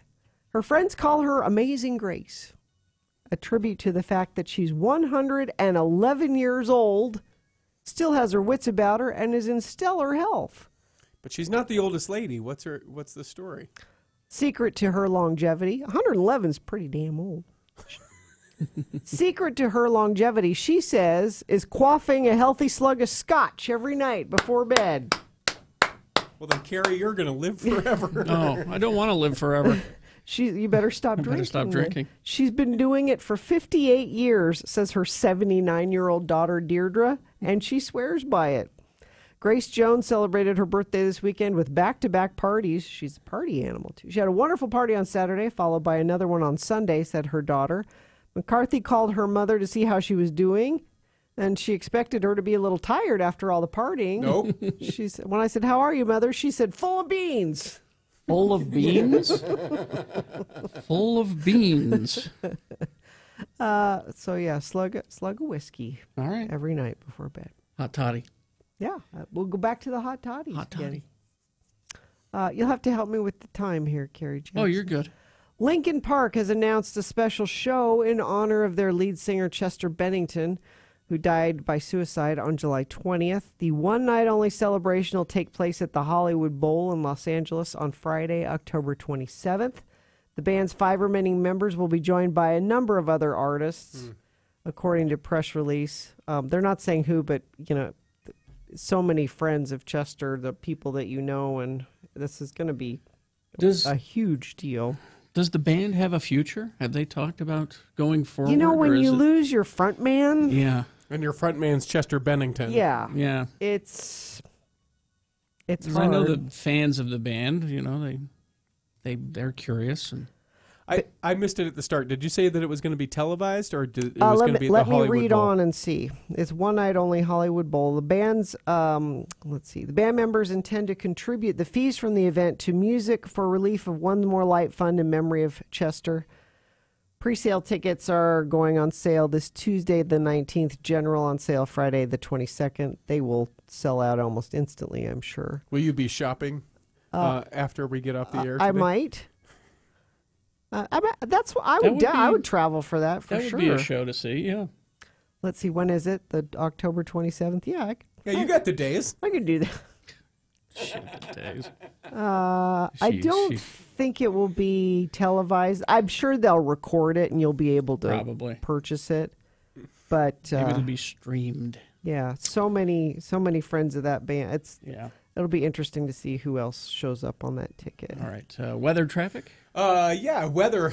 It's wet today, and it's going to be wet again tomorrow. We're going to be 62 high today, 77 tomorrow, and it should be pretty windy. But then Thursday, Friday, mid-50s. Saturday, mid-50s, and rain.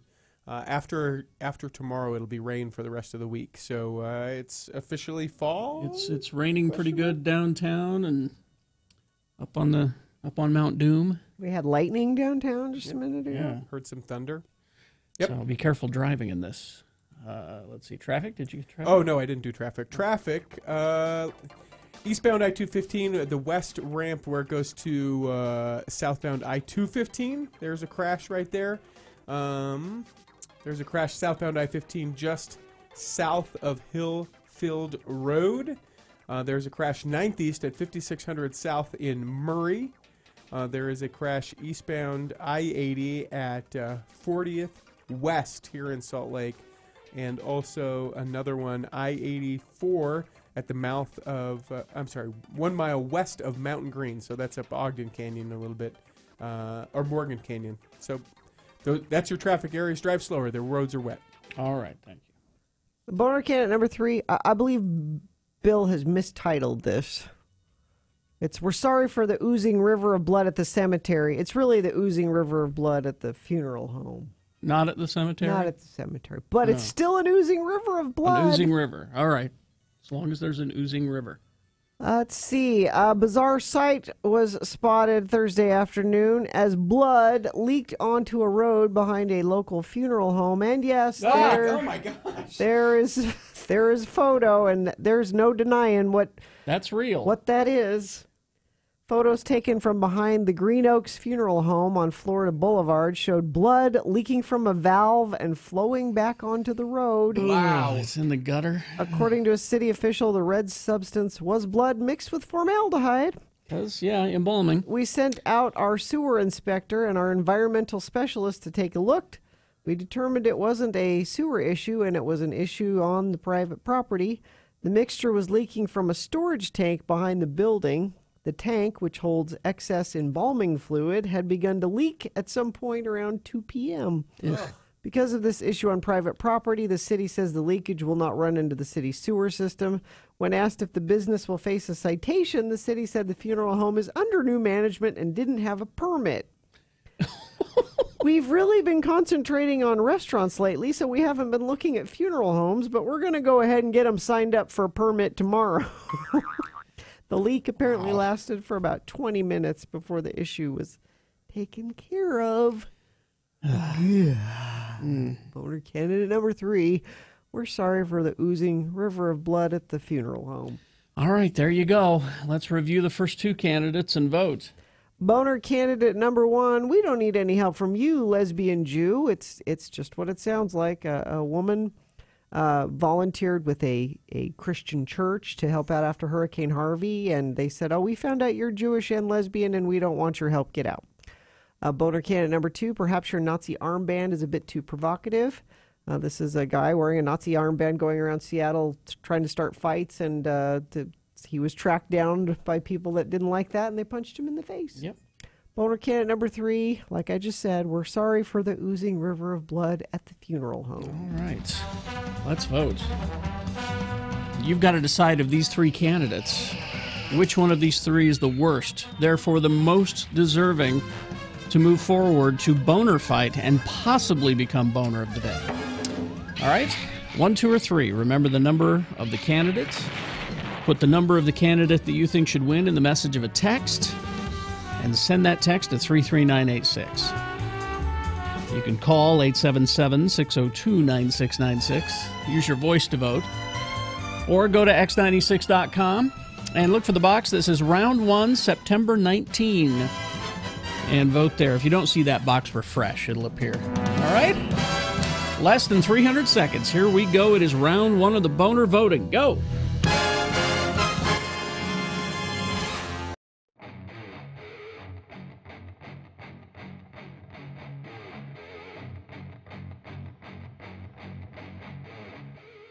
Say, all right, hey, give me a pack. Somebody give me a carton of Marlboros right now.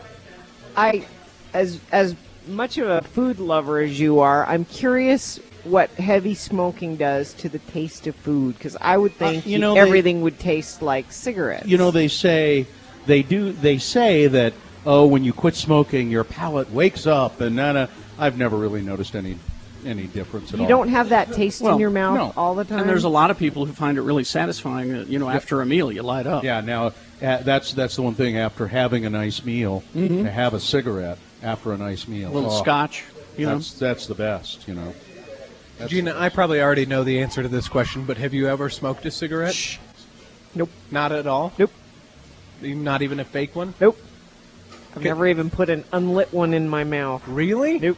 All of these questions could apply to her sex life as well. Never even put in... Fake one, the real one, never addicted. No. Because in high school... After a good meal, no. In high school, I smoked a ginseng cigarette, a whole pack of ginseng cigarettes, actually. What? I was or in you mean clove? No, they were ginseng. I got them at a GNC or something like that, and it was for a show I was in, a play that I was in. I had to smoke on stage. I have to smoke. And so I did.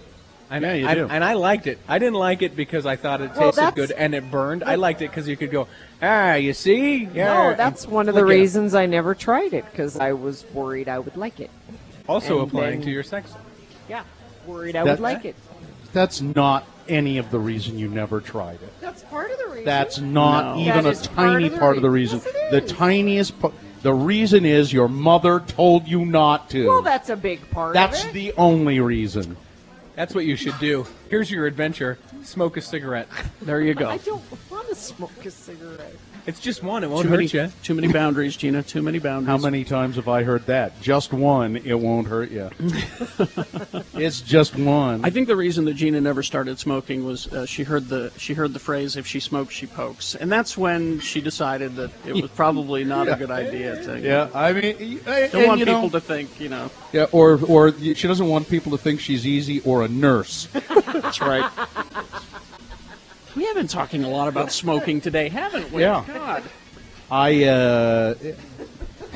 But it is true. Just change the bong water every time. That's all I'm saying. I'm sorry, but it is true. If the old say, if she smokes, she pokes. It's pretty much true. Yeah, that has been my experience as well. So then it makes sense that I That's why she didn't. didn't. Telling you right now, that's why she didn't. She didn't want to look like a slut. And it's why she still doesn't.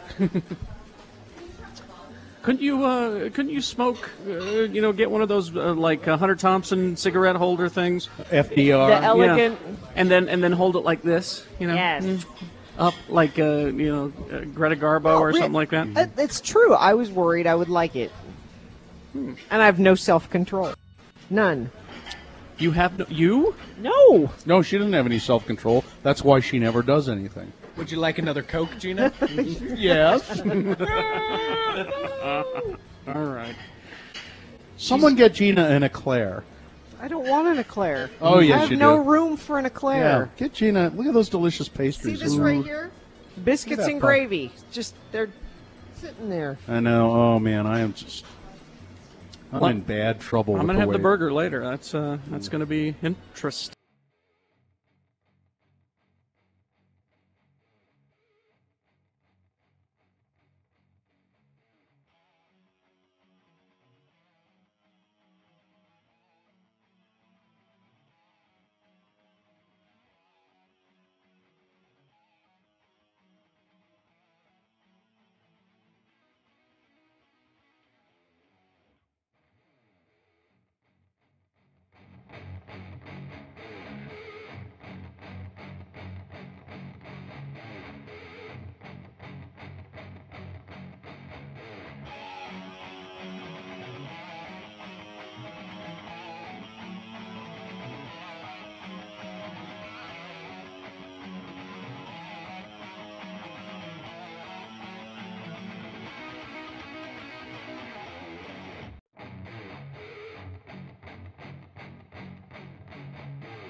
With Carrie, Bill, and of course, Gina on X96.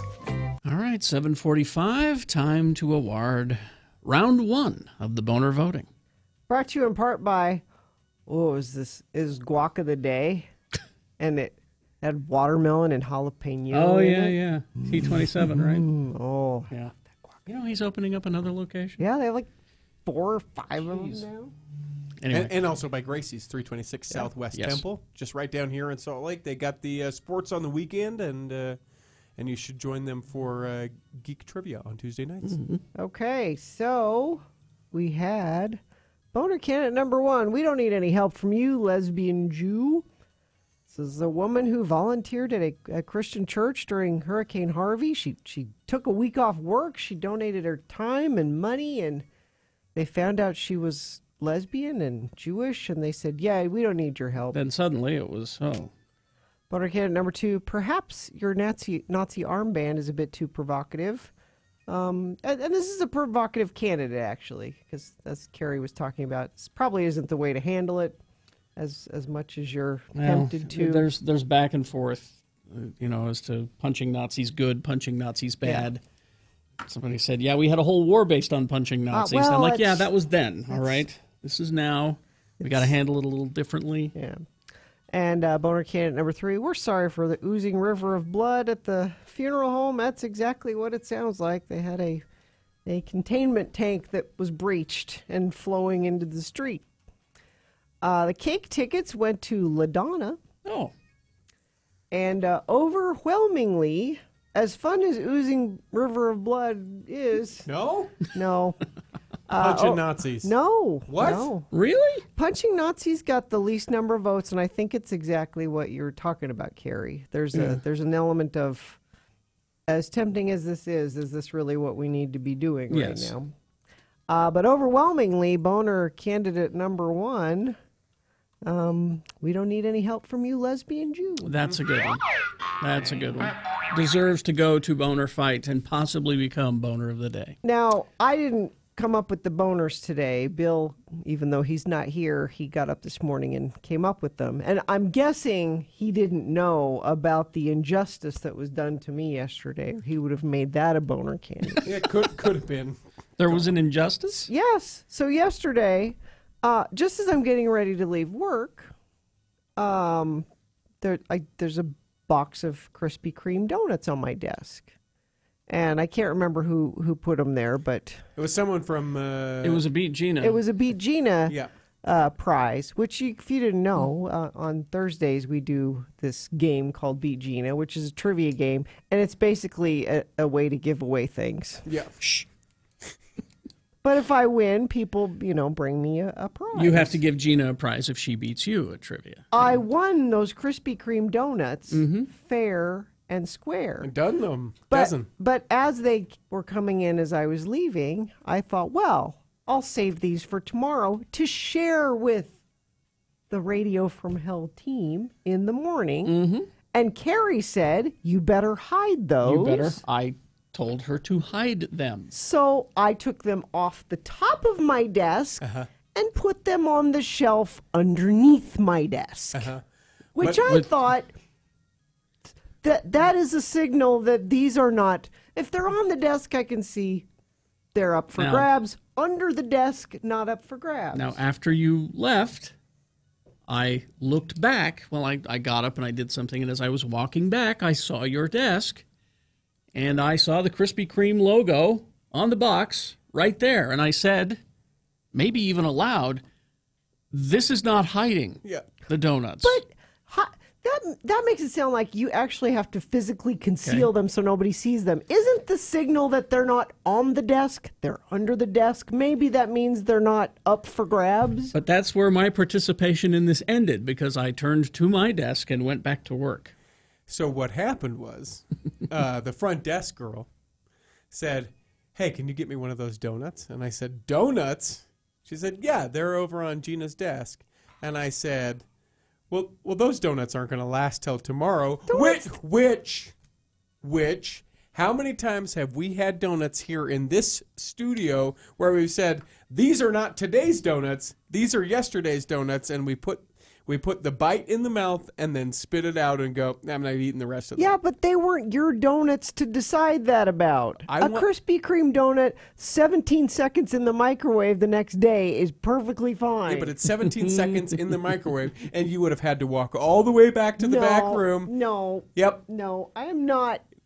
And just so you know, Carrie... So when you walked to my desk and saw them not on the top, but underneath, you thought I thought, these are not going to be good tomorrow. I'm going to do everyone a service and make sure that everyone gets a donut. So I grabbed the donuts from underneath your desk. Now, you're right. The signal from being on top to the bottom, on top, free game, right? These are out. Right. People can grab it. I underneath. would not have said a word about it if I had left them on top of my desk. But I want you to know that although Carrie is playing like he is a defender of Gina, how it went was I popped the top open. I said, Carrie, you want a donut? He goes, oh, yeah, I'll take one. All right. Because I knew that no matter what I said, because he doesn't listen to me, and you know that. Yeah. If I would have said she hid them, he would have passed them out anyway. Okay. So, okay. I'll just take all of that. Uh-huh. Where are my replacement donuts? Exactly. Right. That We'll I get you- was expecting to have this morning. But do you know what's not a replacement donut? You send a Nick to Dunkin' Donuts because they weren't Dunkin' Donuts. No, they were Krispy Kreme I know you donuts. were thinking, I'll just send Nick to Dunkin'. No, I don't want a Dunkin' Donut. No, I wasn't thinking that at all. Yes, you I were. wasn't thinking of replacing your donuts at all. But you weren't? No.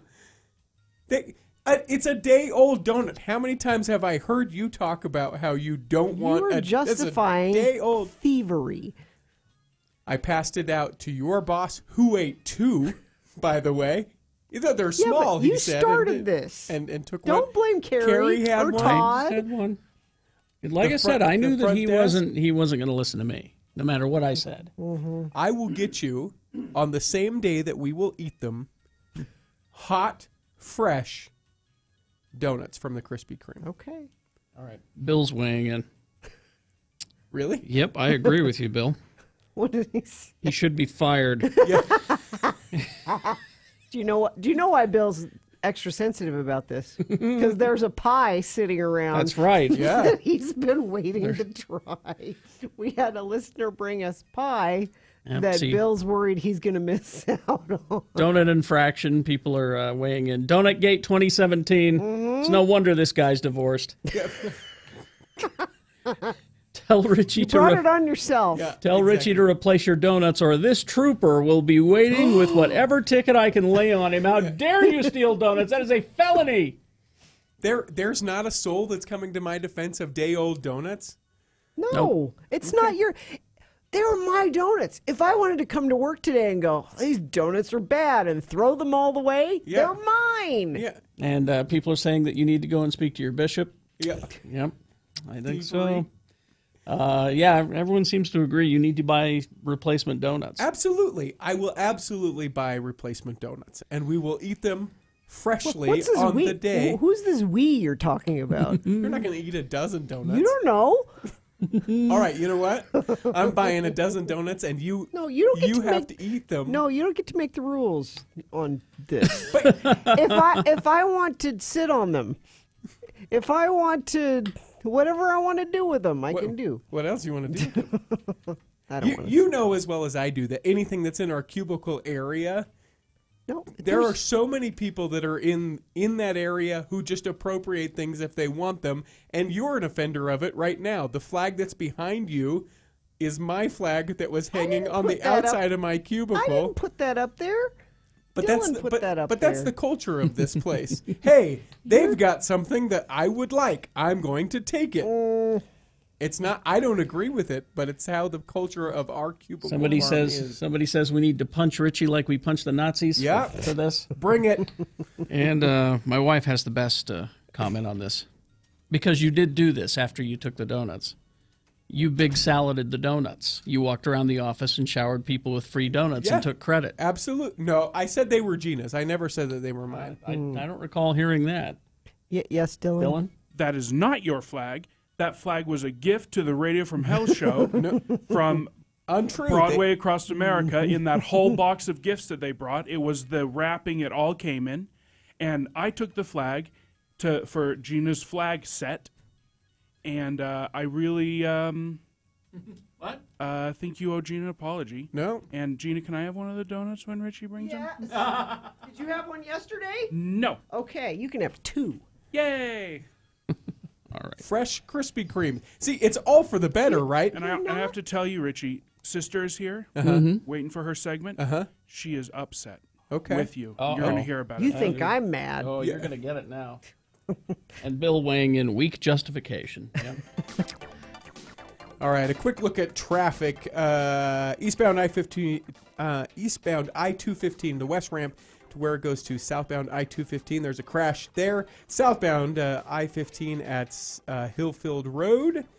9th East and 5600 South, there is an accident.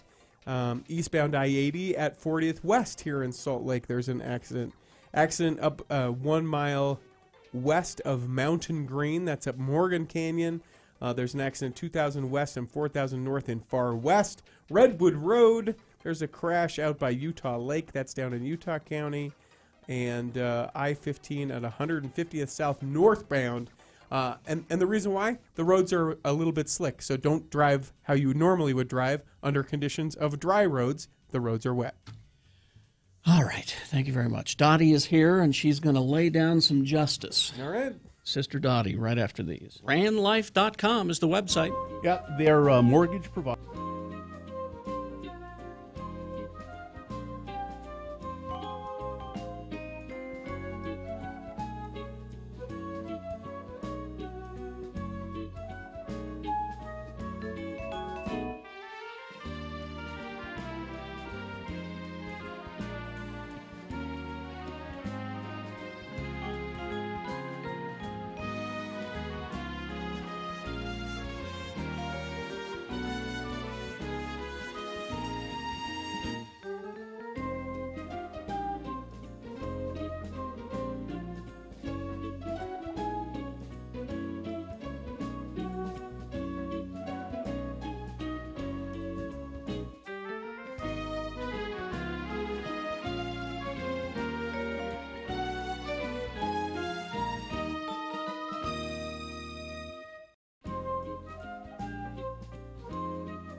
And she's here. And she's brought to you by Black Yes. Velvet Boutique. It's a locally owned and operated sexual wellness resource. They're open 7 days a week. Drop in and find something special and fun. They're located at 293 South State in Clearfield or blackvelvetboutique.com. And she's driven all the way up from the Spanish Farc in the rain. Thank you for doing that, Dottie. You're welcome. Yeah, you know what happens, Gina? What? You've had this happen, I'm sure. Maybe you have too, Richie, with your hair, since you're now doing it in that bun. But you get your hair done, and it's up, and it's pretty, and then you go out, and you get a little rain on it, some droplets. And then just before you get out of your car, you give it a fresh spray. Then for the rest of the day, those droplets have frozen on your head. Yeah, they just sit there, yeah. And people think, why is your hair wet? And I'm full of wet hair this morning. I scared Dylan half to death. Oh, Richie. What? What? Oh. Sister Dottie. I was in the room listening and getting all warmed up and ready and happy. And that donut conversation, I had to go take 2 Pepsid. 2? Well, listen, Pepsi. Yeah, I might need to borrow some of those, sister. I'm sorry. I'll get you some. Richie, thou shalt not steal. I was sharing. And guess what? We need a good example of someone with red hair in leadership these days. We don't need someone stealing donuts. How dare you? Oh, good It's a very heavens. sensitive subject. People have had their donuts stolen. Apparently. A lot of people. Well, when there's an expectation of donut, you come to work thinking and it's not there. It's hard. Well, Gina, honey, I think next time on my way by through Orem, you won't mind if they're just not right fresh out of the oven, do you? Oh no, but sister, this is Richie's to make right. Not you. He'll make it right. I'll be calling him about Tuesday, Wednesday. I think that I'll get you a batch and just bring them right in here to you. That's very nice. It's just off the freeway. It's no trouble at all. Now, the all-knowing suit has a point about this. It says, wait a minute. Gina won't eat homemade foods, but will eat donuts left in a radio station overnight? I was just trying to save you, Gina. Hidden under my desk. Well, sister, you didn't come here to talk sorry. about this No, today. we've talked enough Yeah. about these donuts for a whole year. You know, I wanted to ask you 3. Hi, Bill. I hope you're getting better, too. He's listening. So. Bless your little heart. I'm wondering, when you go to see somebody in the hospital or your friend calls up and says, today was just blah, blah, blah, or your spouse talks to you about work, or you're both a little upset about your kids, or whatever, what are some of the things you try to say to cheer them up? Just I mean, I guess it depends on the situation, of course. But in general, what are some of the general things you might say to somebody? cheer someone like if they up. were in the hospital and you were just about to leave, what would you say? I love you. Good. I mean, that's If they were in the hospital specifically, you're surrounded by people who know exactly what they're doing. yeah, that's good. Yeah, Your job now is just to do what they say Yep. and Get better. and rest. I like Yes. that. I'd just give a hug. A hug. Yep. Okay. Well, a lot of people ask me, I've been going around to all these various prides. Oh, they've had so many prides in Utah this year. I think the straight people are going to start rebelling. Did you go to the bake sale yesterday? I didn't get down to it. Was it fun? Huge success. I saw some pictures from it. Oh, over good. At the City Creek Park. Oh, good. They Amazing. invited me. I couldn't get up, and if anything I should go to, it would be a bake I know. sale. That's why I thought Yes. you'd be there. Honestly, Dottie. I just think lots of people want to know, how do I get better at communicating and loving and giving? And how do I get better at relationships? All kinds. Whatever the relationship may be. So I brought some wisdom this morning. Nice. And I'm just going to give you a few of them, and we're going to talk about just a few. Okay. If Bill wants to type in anything on these, he Okay. certainly can. Wear glasses that work. Now, these are metaphorical. Oh, okay.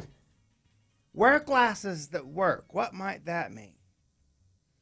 You got me. You got to be able to see the situation for what it is. Absolutely. There, that's Okay. good. Nice All right. job, Richie. You have to see people and situations accurately. Okay, very good, Richie. Carry your own weather. Carry. Carry my own weather. Like today was rainy when I got up, and I thought, oh, hell. So your mood affects people around Yes. you? Yes. Is that what that means? Yeah. And so if you come into work all... If I come in all Gloomy? glummy and yeah. slummy makes and sense. It will slummy. affect everyone else. Everybody around you doesn't All right. want to talk to you. They're afraid of you, blah, Okay. blah, blah. Gina, this is a good one for you because you do it all the time. Behave your way to credibility. Yeah, fake it till you make it. Well, many people Kinda. do.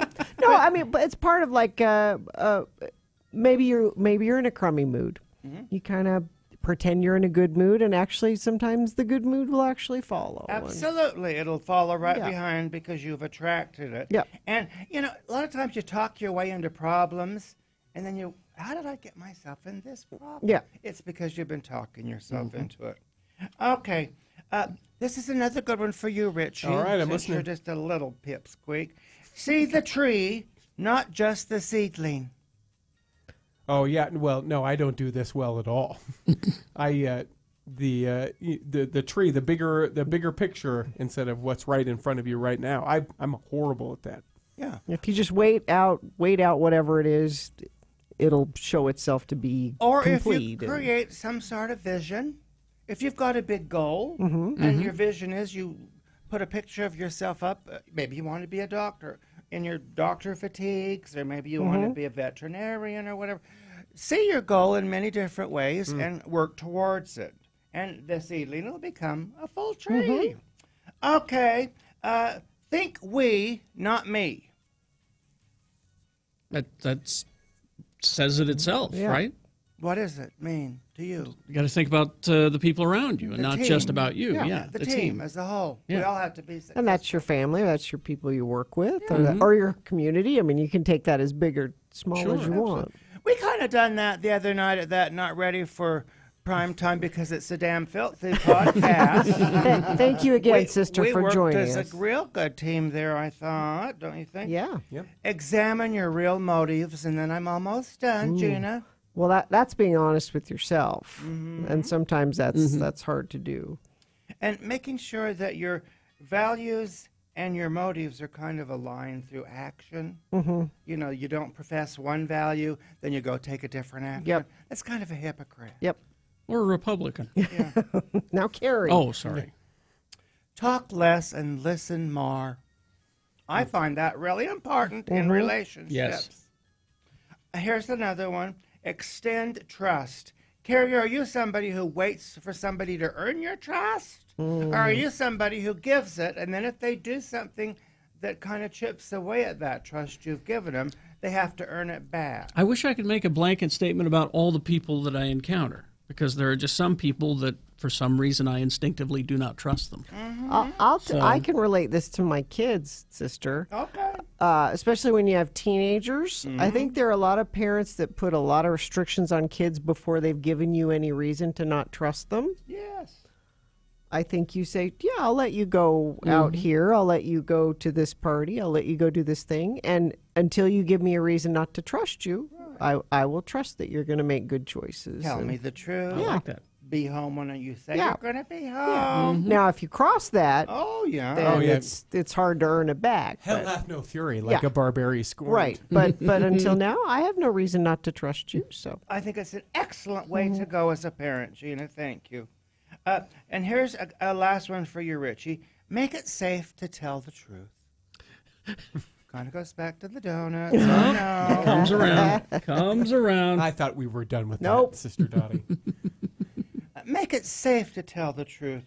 When was the last time you received or even requested feedback from somebody?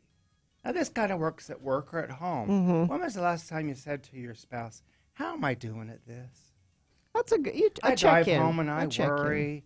Or you go to a colleague at work and you say, "You're really good at this. I watch you doing it every day." Yep. But I'm not. I don't think I do it really good. Will you give me some feedback? And I'm not just fishing. I really want to know what your tips would be. So I like that. yeah. That is and good. the last one, start with humility. I think that's always important. If you start not with humility, the mother of all principles is humility. The mother. The mother. Let us never forget that. And on that note, I'll just go back out and see if I can pick some of these hairspray crystals out of my hair. That happens Thank you, with the sister. rain. And don't forget to go listen to our Not Safe for Work podcast because Sister Dottie joined us on that. And I think if you enjoy her here on the radio, you'll enjoy her even more on You'll the enjoy podcast. her. Bye, everybody. Bye, little Bill. Thank you. Bye, little Bill.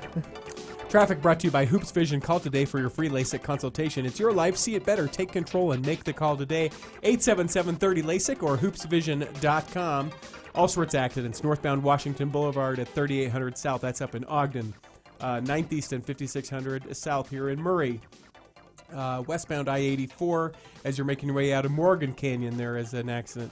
2000 West and 4000 North and Far West. Let's see, Redwood Road at Utah Lake down in Utah County. There's a crash there. 150th South northbound I-15. There's a crash.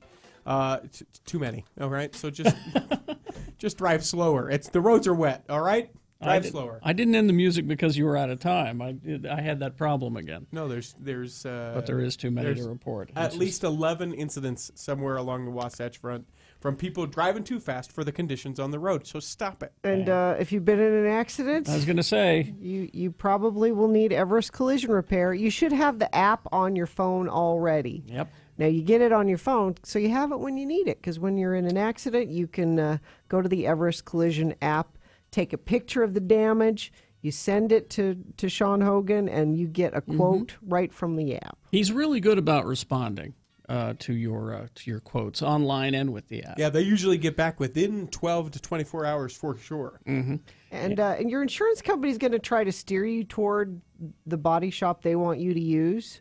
You don't have to do that. No. It's legally and completely up to you, okay, to choose. Now, you can go to theirs and get a bid. But, yeah, sure. But Everest Collision, we're telling you that's who we use. We think they do a good job. They're honest guys. Sean said from the beginning when he started Everest Collision, he says, I don't want customers, I want fans. And it's true. People that I have sent there are fans, and they're telling their friends about Everest Collision Repair. 4 locations, Salt Lake, Sandy, Tooele, and Ogden. You can go to everestcollisionrepair.com. And don't forget, get the Everest Collision app for your phone. 3 days of live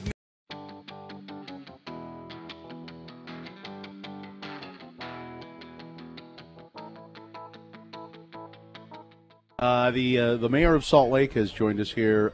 It's Ralph Becker, and there's bad blood here, Mayor Becker. I can see that. Yeah. Mayor, You know what it is? I'm hurt. It's bad blood I'm here. hurt. The worst thing you can do is when you accept a gift from a woman, not use it.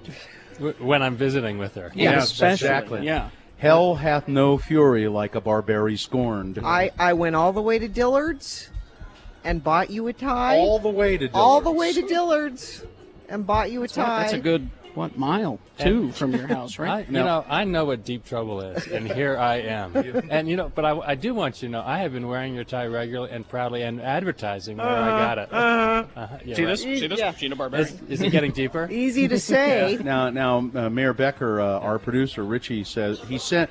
I thought he had called you, but apparently he sent an email to your office saying you may want to wear the tie oh, God, when you I come to didn't say. get So you didn't And get Mayor it. Becker going, I have an email address? What the? Ralph Becker. Now we should say that Gina bought him a tie because you were tired of seeing him wear This tie, the tie he's wearing right now. Because every time I got a mailer from you while you were campaigning, different pictures, but same tie.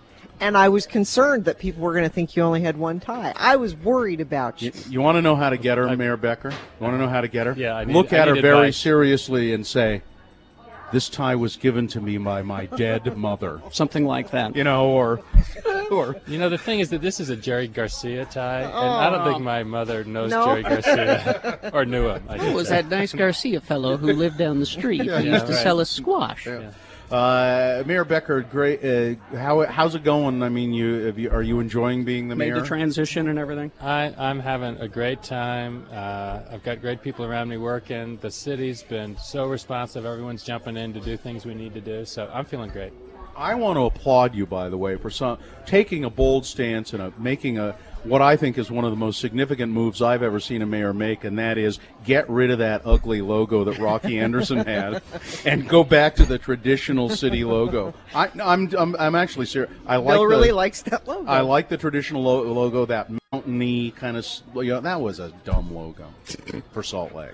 It's the important issues Bill pays attention to. Well, I realize these are symbols of the city, so there is importance there. It was really just a matter of personal preference, and as I mentioned, when someone asked me about it, he said, "Why'd you do it?" And I said, "Well, someone came to us and said, you need to pick a logo for the city, and we'll develop one for you." And I said, "Well, I don't want to spend city's money to get a new logo." So we looked back at what was available. Really liked that one of the city county building. Thought it was very distinguished, and it's kind of formal looking, and I think it represents you. I mean, you're a planner kind of a guy who likes detail, and that logo somehow says to me it's. I don't know how to say what I'm saying here. I got you. It's a very. It looks like it was done by an engineer, or something. Well, I don't know. I think it looks good and obviously represents the city. So.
Thank you.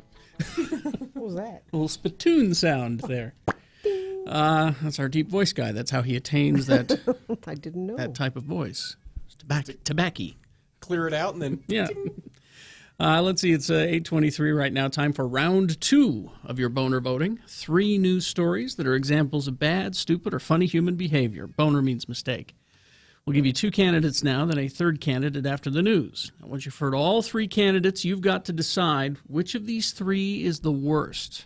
Which of these 3 deserves to go forward to Boehner fight and possibly become Boehner of the Day. Just because they win this round does not mean that they are Boehner of the Day. That's determined at 9:25 with the winners of round 1 and round 2. This is round 2. One of you lucky Boehner voters will receive a Can't Buy It, Gotta Win It Radio from Hell Boehner t-shirt, courtesy of Excel Automotive Repair, 33rd South and 3rd East. Go by and see them, excelautomotiverepair.com. I'm coming by, you guys. I've got a check engine light. It needs to be diagnosed, and they'll do that for everybody. Yep. So go do it. Thank you to Bill, who for some reason isn't asleep. He's up and listening, and he got up and he got all these Boehner candidates together for you. I will be your voice, Bill. I hope I do them justice. Boehner candidate number 1. Okay, imagine you're a 5th grader and a member of the KKK. Hopefully someone learned a lesson. A 5th grade teacher in Irmo, South Carolina has been suspended after the instructor asked students to imagine that they were members of the Ku Klux Klan. And we have a picture of the handout, x96.com/live. South Carolina is reporting that the unidentified teacher at Oak Point Elementary School assigned students to this question. Quote, "You're a member of the KKK. Why do you think your treatment of African Americans is justified?" Another question asked, "You're a freedman. Are you satisfied with your new life? Why or why not?" The KKK question comes in light Thursday after a man named Tremaine Cooper posted the assignment on Facebook and said he couldn't believe the questions, and they made his nephew upset. Now, I can speculate that the teacher asking the question, "You're a member of the KKK, why do you think your treatment of African Americans is justified?" And he's asking both sides of the question. He's trying to spark a debate and a conversation about what life was like back then, and because how could you possibly justify being a member of the KKK? Or he's a secret Klansman, and he's hoping for the wisdom from the mouths of babes. But 5th grade, Yeah. that's pretty weighty. Yeah. Maybe in college you have that conversation. Even high school, you could get away with it. I think 5th grade. I think it's a Boehner. Boehner candidate number 2. He forgot to steal the most important thing. There's a great mugshot for this one that I hope Dylan has for you. x96.com/live.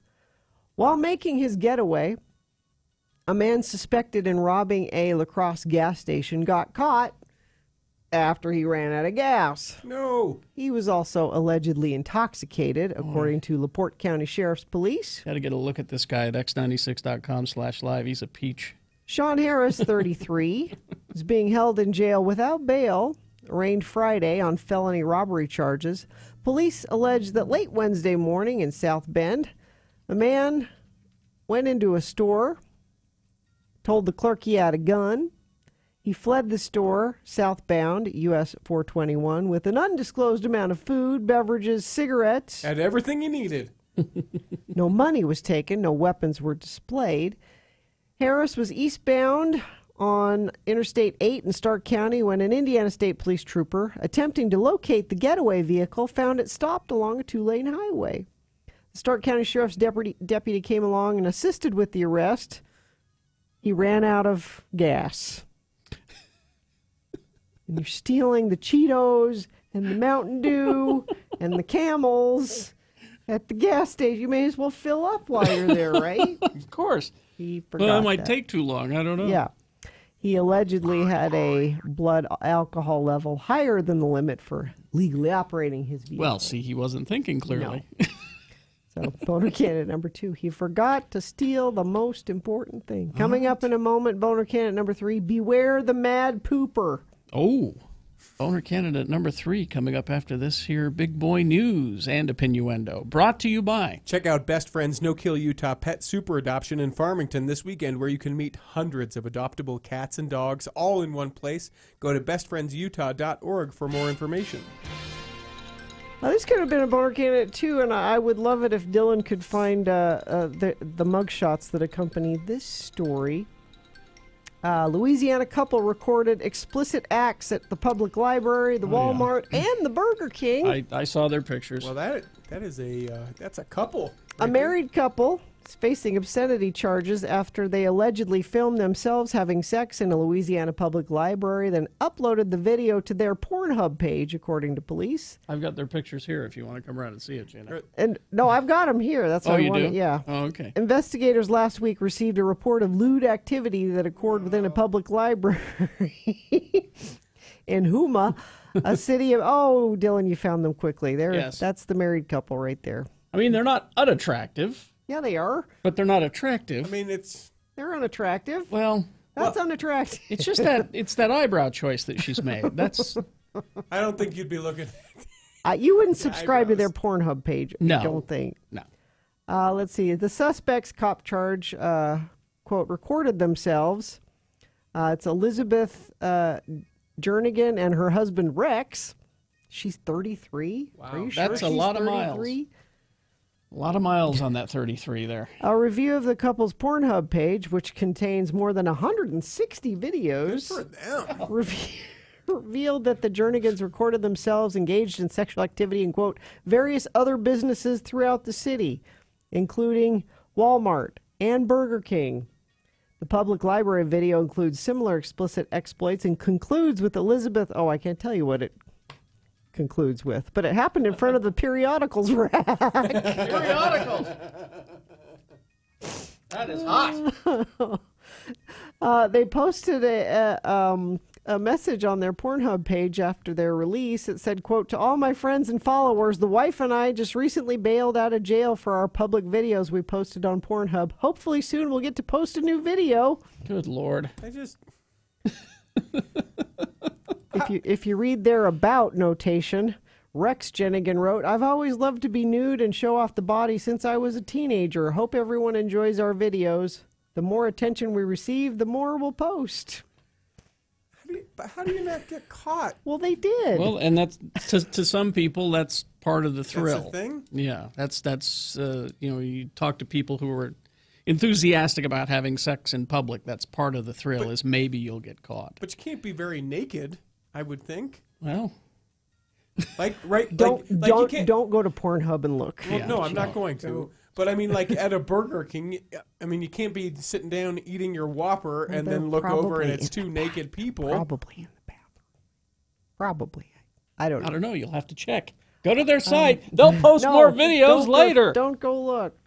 Also, speaking of getting caught, Kevin Hart, he attempted to catch the extortionist red-handed with a cash drop.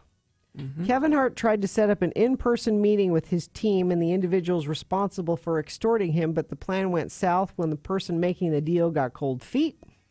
Law enforcement sources say they are in possession of a correspondence between Kevin Hart's team and the party behind the alleged sex tape after negotiations were underway to drop a large stack of cash in exchange for the tape.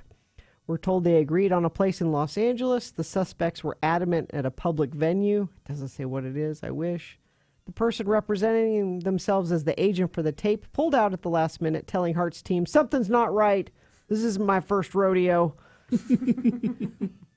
You really think Kevin Hart, who has multi-million dollars, isn't going to get the police involved and try to catch you? I mean... Well, they were counting on him trying to keep it quiet because he just recently... Yeah. And she's pregnant, right? Yeah. So, you know. They were trying to get $10 million out of him, which tells you how much money Kevin Hart has. That oh, yeah. that $10 million is not all of his money. It's just a tiny... No, someone in the chat room looked it up yesterday, his worth.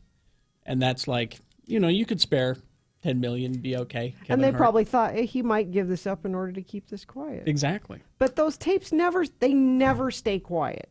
Nope. They always come out at some point. So remember that. Yeah, if I ever think about making a tape, Gina, I will think of you and not make a tape. No, they will always get out. You'll have to help me with time, Carrie Jackson. I'm not sure. You got one more story? One more story? Yeah. We'll do one more. One juicy one. One more person that didn't get caught. How about that? Okay. Man wreaked havoc in a California 7-Eleven when he was denied late-night beers, knocking over fruit, smashing windows during a wild fit on surveillance video. The footage was released by Santa Ana Police Department. Shows the suspect walk into a store with money. He had money to spend in there. Okay. When the store employee, citing a state law which bans the sale of alcohol between 2 a.m. and 6 a.m., turned the man down, he began vandalizing the store. Because I don't know if that turns around and makes the guy say, "Oh, okay, you can have beer." Exactly. Stop ruining things. You can have beer. Yeah, he knocked over a bushel of bananas, smashed the front windows. Who buys bananas do people buy bananas at the convenience store? I do. Yeah, snacks. Yeah, snacks are candy and chips. Banana's not a snack. Gina. Some people buy fruit, Gina. Gina. Banana, you buy chips and candy. You get 2 bananas for $1 at the 7-Eleven. And they always upsell you to the second banana because one is 79 cents. They always upsell you. Do you buy 2 bananas at the 7? And then I never eat the other one, and I find it in my car a week and a half later. See, this is where you and I are very different. You're all about the bananas at the 7-Eleven. Yeah.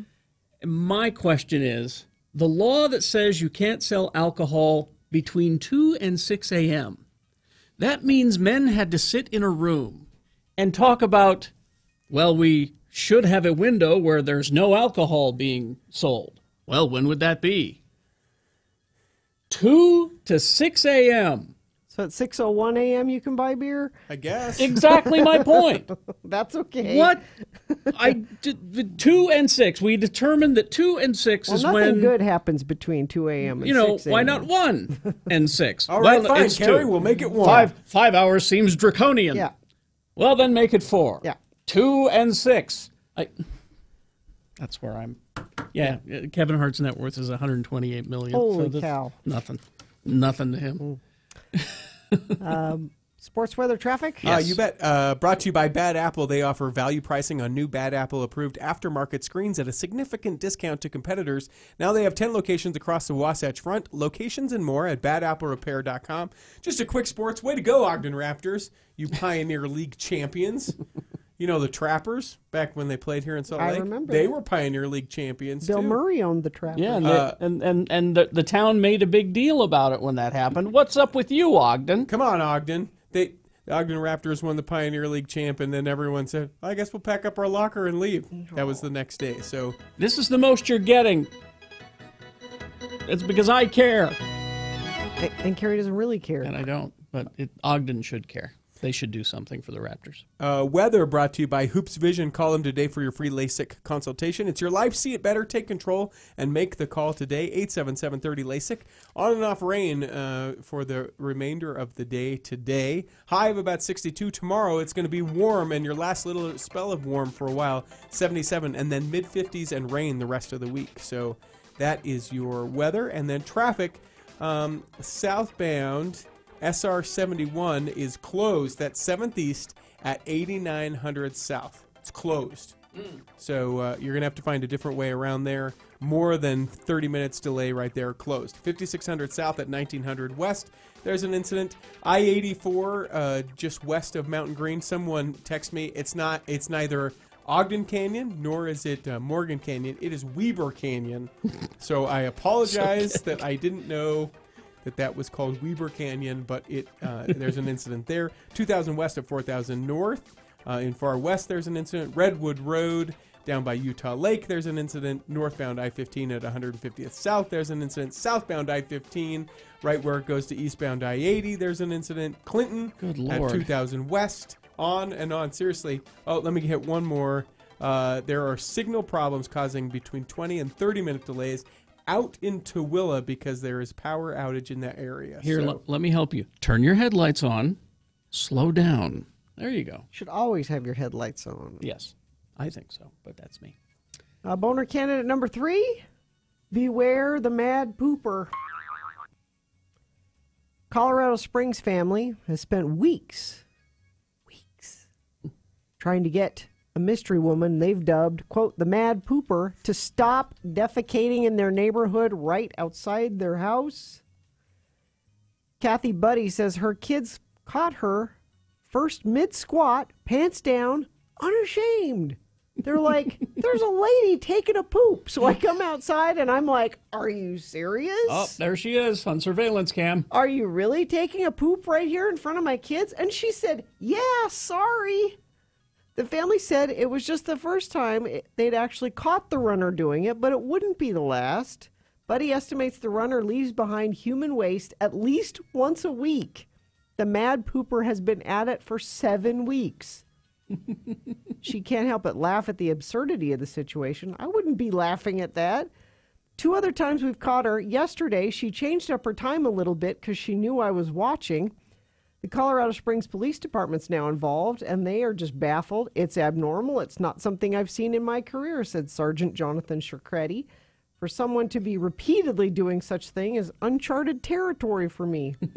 Officers have asked Buddy to take photos of the woman to help identify her. They say the runner could be facing charges of indecent exposure and public defecation. What? Yes?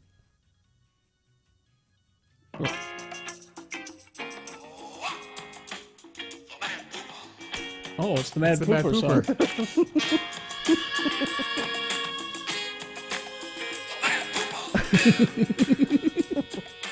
So this candidate has a theme song. Yeah, and the weird thing is, so Richie's a runner, right? You've done a lot of marathons and things. Yes, I was about to defend. No, don't, Nope. because they said number one, there are plenty of public restrooms less than a block away. That she's doing this intentionally for some reason, Mm-hmm. And she's not in a marathon. and she's pooping in front of the same house. It's not like she's like running and, oh, I got to go right now. Yeah. And it just happens to be in front of your house for 7 weeks.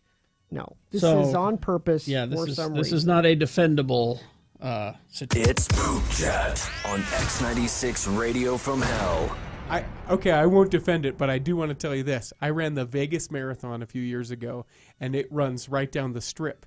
They didn't have, it was one of the first times that they had the Vegas Marathon, and they didn't have nearly enough porta potties in the first few miles. Yeah. So it is people walking off the strip, because it's literally right down the strip. They close it down, Yeah. going into the little like teeny bushes that are in front of the hotels, Yeah. squatting, leaning, whatever they needed to do for the first 4 miles. You'd see people just kind of come out of the bushes. So Wait a minute, the first 4, you're already having to poop 4 miles into it? yeah. Look, she wasn't running a marathon. She's doing it on purpose, and she's Yes. Boehner candidate number 3. Thank you. Let's review the first 2 and vote. Boehner candidate number 1. Okay, imagine you're a 5th grader and a member of the KKK.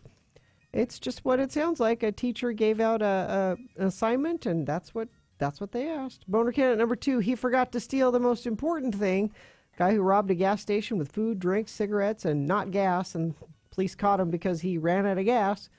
And Boehner candidate number 3. Beware the mad pooper. All right. This is round 2. You have to decide which of these 3 candidates deserves to go forward to Boehner fight and possibly become Boehner of the Day. This does not make it Boehner of the Day. This just makes it possible for it to become Boehner of the Day. All right, 1, 2, or 3. Put the number in the message of your text. Text that to 33986. You can call 877-602-9696. Vote with your voice.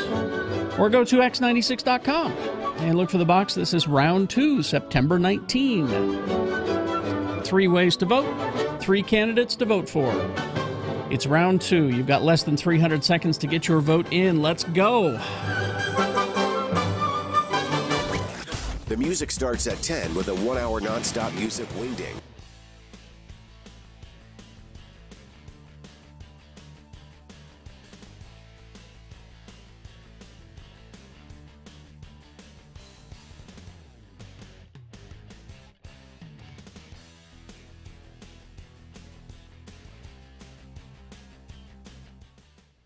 I was reading one of those woman magazines. One of your women magazines? Like your Ms., your Red Book? No. Ladies' Home Journal? No, like Glamour or okay. Allure or one of those. Mary And- Claire? And not tongue-in-cheek. Because a lot of times they have, helpful tips in there on how to, host a cocktail party. Mm-hmm. They had an article about tips on using weed at parties. Using weed at parties. Is it like etiquette? This is weed etiquette. Yeah. Like, is it proper etiquette to bring weed as a hostess gift? Depends on whose party Depends you're on- going Yeah, to. but I mean, this is an art. Mhm. They wrote it just like, Yeah. you know, do you bring a bottle of wine to your hostess gift? If you bring weed, how do you go about? Do you smoke it inside? Do you go out on the porch? Do you offer some to other? If somebody else has brought it, what's the proper way to ask? Are these articles written for people who have no common sense? Yeah. The point is that the point is exactly what the point that Drop's making is. Is that back in the 50s, it was, yeah, you'll now you'll it's go like- on a killing spree, and now it's don't smoke now in the park. or you know, don't smoke in the house, take it outside. And this is alongside pictures of women in, you know, black cocktail dress. You know, they're not hippies with you know, dreadlocks. It's your typical cocktail party. Which is ridiculous. You don't think people in black evening gowns are smoking? No, I resent the fact that the middle class and the upper class has co-opted marijuana. It should be just the hippies, the patchouli oil wearing, dreadlocked hippies, the tie-dye crowd. It was just interesting that it was just presented in a. Yeah, but the way you describe the article too, it's just I'm still fixated on the fact that it's apparently written for morons. Well, that you know, it's just like what? But the type of people that read those kind of magazines Are morons? Maybe haven't encountered that before. I don't know. Have not encountered common sense. Well, the point is, the word I will take from you is common. It is now common. That's why it's appearing in magazines. No, I see. I get that. That's an interesting part of it. But if it were about booze, it would also be for idiots. Mm-hmm. It's an article for an idiot. God, they're not. Why does this make you? I just thought it was interesting. It wasn't, you know, the New Yorker. It's a dumb woman's magazine. Yeah, I know. It's I get makeup tips out of it. That's what I'm going to that magazine for, not an in-depth article on pot etiquette.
On X96. All right. 8:47 right now. Time to award round 2 of your boner voting. And this morning's boner brought to you in part by that guac of the day, the watermelon jalapeno guac. It's my favorite guac. Let's just make it totality then if it was so dang good. Okay. Okay. Boner candidate number 1. Okay. Imagine you're a 5th grader and a member of the KKK. This is an assignment in 5th grade where that question was asked and should not have been. Boner candidate number 2. He forgot to steal the most important thing. This is a classic boner. Mm-hmm. Just classic. Man robbing a gas station with food and drinks and cigarettes. And they catch him a couple miles down the road because he ran out of gas. Didn't steal the gas. And boner candidate number 3, beware the mad pooper. Some mystery woman pooping for 7 weeks. I have empathy. No. This is on purpose. Okay. She's pooping on purpose in front of the same house for 7 weeks. That is not... Pooping on purpose, can't you just let her be? So if you find poop in your yard, know it could be Richie because he sympathizes with her. The T-shirt winner was Jonathan. And overwhelmingly, Richie, everybody disagrees with you. Beware the mad pooper. So that is going to be candidate number 2 in Boner Fight. Comes up at 9:25. It may be Boner of the Day. You have to decide. Thank you to the people who shared that boner candidate with us. I think Bill probably got it via social media. Several people sent it to us that way, so thank you. All right. And that may be the last boner of the week ever because the world's supposed to end on Saturday. On Saturday. We have another date for the end of the world. Good. September 23rd. Let me check on something. Do you have a time? I don't have a time. I just have the date. Because you're at Comic-Con, Carrie. Yeah, I'm just trying to determine what to... Self-proclaimed Christian researcher, a man named David Mead, and a Christian website called Unsealed are both counting down to September 23rd, leading many to think it's the date for the end of the world. He's a numerology fan, and he says... because that always works. Well, he says that September 23rd is 33 days after the eclipse. Yes. Okay. So 33 is the age that Jesus was when he died. And that means... It means nothing, Karen.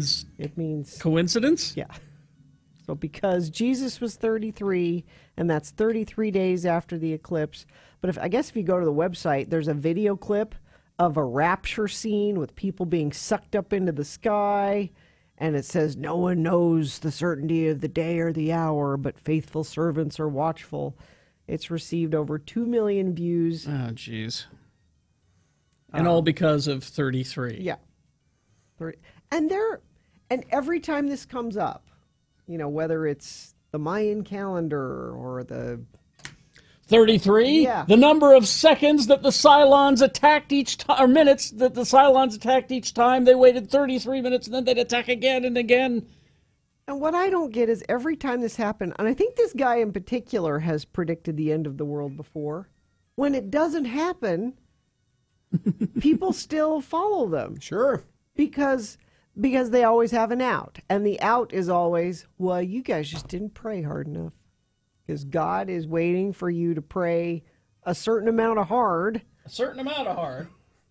Because once he ends the world, that means all the good people will be with him and all the bad people won't. And you just don't deserve it yet. I can't decide whether this is my wife weighing in on this conversation or not. We don't have any food for dinner.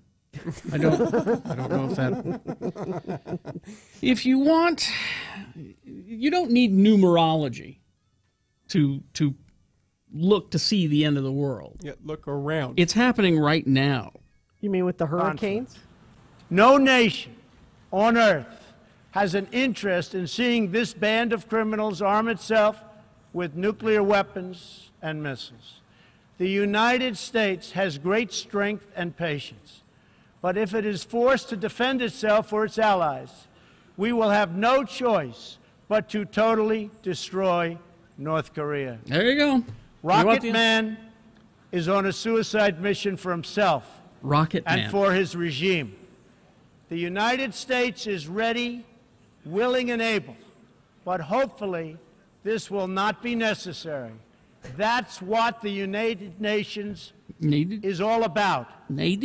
That's what the United Nations is for. He's speaking at the United Nations, and Yeah. he says, "We'll just destroy North Korea. We'll just and Rocket Man." Now you played the clip earlier. Was it from the Daily Show? Yeah. Where he's given Kim Jong Un a nickname. The nickname of, and Trump only gives nicknames to people he considers a true enemy. Crooked Hillary. Crooked Hillary, Low Energy Jeb, Lion Ted. Lion Ted. He's got a nickname now. That means he's officially in the universe. But you just can't stand up at the UN and say, "We need to destroy North Korea." But you can. It's just bad. I say that and you kind of laugh because it's uncomfortable, because here is what this is, really. It is one step from either our side or that side from being a huge mess. Mm-hmm. Yes. A literal mass destructive, horrible mess. Yes. And it could, and probably what it'll end up happening, if there is something that physically happens with it, is one of them will go, well, I'm just going to push the boundary a little bit more. The other one will overreact, and it's done. No, you're dealing with two unstable people. Like I don't have any worry at all about Russia ever shooting off a nuclear weapon at us. I don't worry about that. No. Because No, they're evil in a different way. Even they've figured out the best way to take over countries. Right. Subvert their elections. Exactly. They know that way you get the country and it's not destroyed. I think they're smart enough to know if we set off a nuclear weapon, that's bad for everybody. They're smart enough to know that. Right. I don't trust our president or Kim Jong-un to self-regulate and not do that. Their ego is bigger than their sense. It is scary to me, and what it means, and how it goes, right? Because it really is. I mean, it escalates now. Rocket Man. Okay, really, that's not a big deal. It's a little insulting. No, the guy but could that's take it, the kind of thing that Kim Jong-un will go, "Real? You want Rocket Man? I'll show you Rocket Man." Because he's that kind of weirdo. Listen. So maybe we're wrong. Maybe Saturday is the day. I don't. If it could wait till Sunday, that would be better, because Geek Show live at 50 West. Free, I heard. For free on Saturday night. Doors at 6. Show at 7. If you'd like to end the world at, say, midnight, no, let's wait till 6 a.m. Sunday, okay? Because I'm going to be up drinking with the boys after that. I'd like to enjoy that time as my last time drinking with the boys. You'll be recording live episodes? Yes, we'll be recording one at Comic-Con on Friday. And check your schedule for that. It's on the schedule. And then Saturday we're recording and videotaping both of these at 50 West. So they'll be available on YouTube. So just one downstairs at 50 West. 2 shows. You're doing 2 here at 50 West and 1 at Salt Lake Comic Con. Cool. Yeah. Okay. We'll do 2 shows down here, and it's free to get in. You got to be 21 and older. So please don't end the world until Sunday morning. Traffic really bad. 7th East, 8900 South. That is closed, so find a different way around that. Westbound I-84 coming out of Weber Canyon. It's just west of Mountain Green. There's an accident there. A new one, crashed northbound I-215 at California Avenue. There is a crash with delays. Southbound I-15, 275. That's Pleasant Grove Boulevard. There's an accident. Out in Tooele, that intersection, Bates Canyon Road and Stansbury Park. Sounds like John Smith will be late. Let's see, 19th East and eastbound I-215 here in Salt Lake. There's too many. All right, so just drive slower. Be aware of the conditions of the road and don't be a jerk. Again, I can make it real easy for you. Turn on your headlights and slow the hug down. All right. Let's see. Now we got Tuesday Tunes with Todd coming up in a moment. If you are in an accident today, you might want to remember the advocates. UtahAdvocates.com. You can talk to a lawyer anytime, 24/7. It's forwarded to their cell phone. So if they're out doing, they're out camping with their family, you're going to get the call. Because accidents happen all times of the day, weekends, and you need to be able to talk to an attorney as soon as you can. Obviously, after you've been to the doctor, talk to the police. But if you're injured, you don't want to wait until the medical bills start coming in before you get the advocates involved. And you can talk to them for free. A lot of people are intimidated about talking to a lawyer. You can talk to them for free and find out if you have a case. And you don't have to pay anything until you get a settlement, so just don't worry about that. And also the advocates want you to know they want you to join them for the Salt to St. Bike Relay. It's the most exciting bicycle relay challenge. Teams strategize how to get to St. George from Salt Lake as fast as possible. The advocates are competing in this challenging relay September 22nd through the 23rd. The advocates. Strong Volkswagen and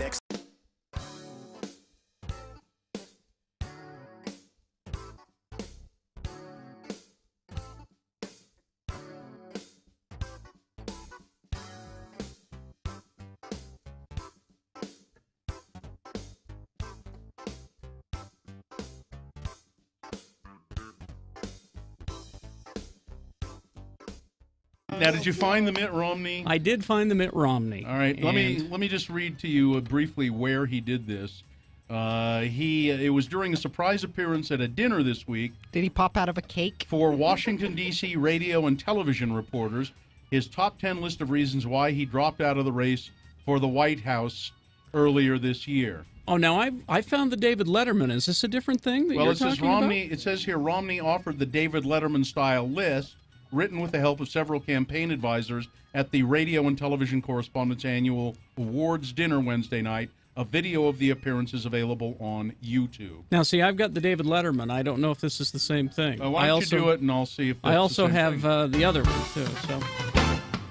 Top 10 reasons Mitt Romney dropped out of the presidential race. Well, here you have it. As topical as though torn from today's headline. Exactly right. Top 10 reasons Mitt Romney dropped out of the presidential race. Here we go, number 10. Harsh Midwest weather was murder on his split ends. Number 9. Is that? This is not the Mitt Romney one. This is Letterman's, but let's see which one is funnier. Okay. Wants to devote more time to his rap persona, P. Mitty. P. Mitty. Number 8. Polls show public doesn't want a president who looks like a casino greeter. That's good. That's good. Number 7, just couldn't compete with the Ron Paul juggernaut. Number 6. That's funny. Unveiling a new line of honey-roasted Rom Nuts. What? What? What? What? Honey-roasted Rom Nuts. Honey-roasted Rom Nuts. I don't know what's the matter with the guy. Number 5, that bastard Zogby had it in for him. Number 4, apparently America's not ready for a white male president. Number 3. That's good. That's a good one. Number 3. Number 3, a writer suffering from mitt withdrawal. Number 2, there was that little problem of nobody voting for him. And the number 1 reason Mitt Romney dropped out of the presidential race, lost all of his money betting on the Patriots. There you go.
Jackson on Twitter at RFHCarey. Radio from Hell on X96. All right, 9:05 right now. Is this sponsored? It is brought to you by Black Turtle. They're hiring full and part-time customer service representatives with competitive pay that includes health and welfare benefits.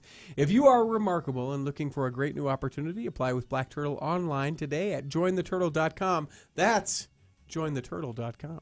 Tuesday turns with Todd on X96. Radio from Hell. Oh, hi, Todd. Well, hello there. First of all, we have a text message for you. Yes?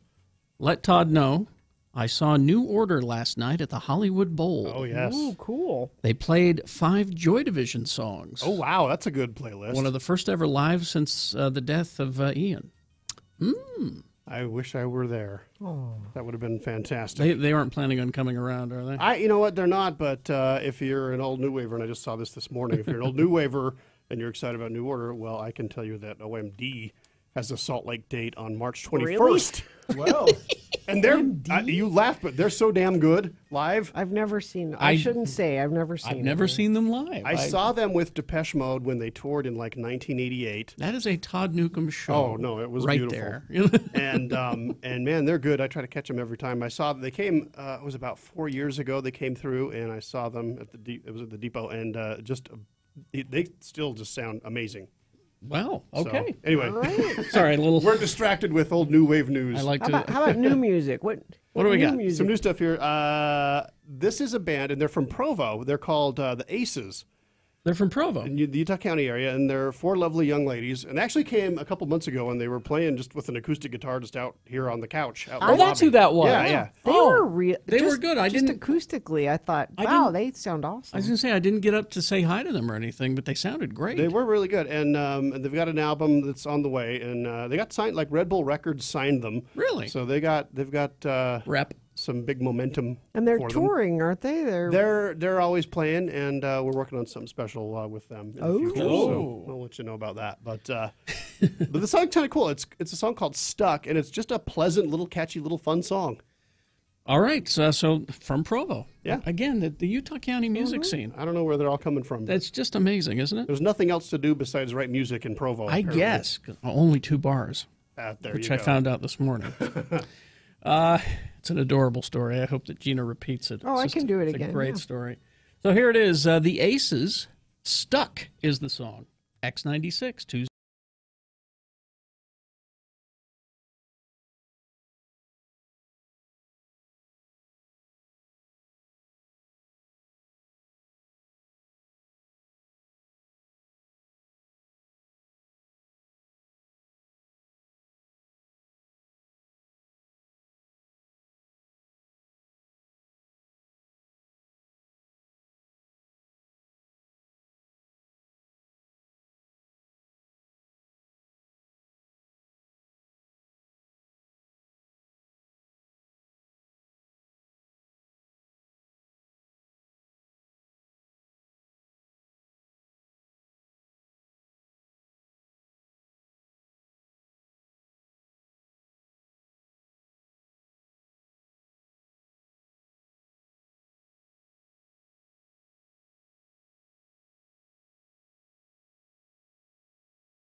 that. I do too.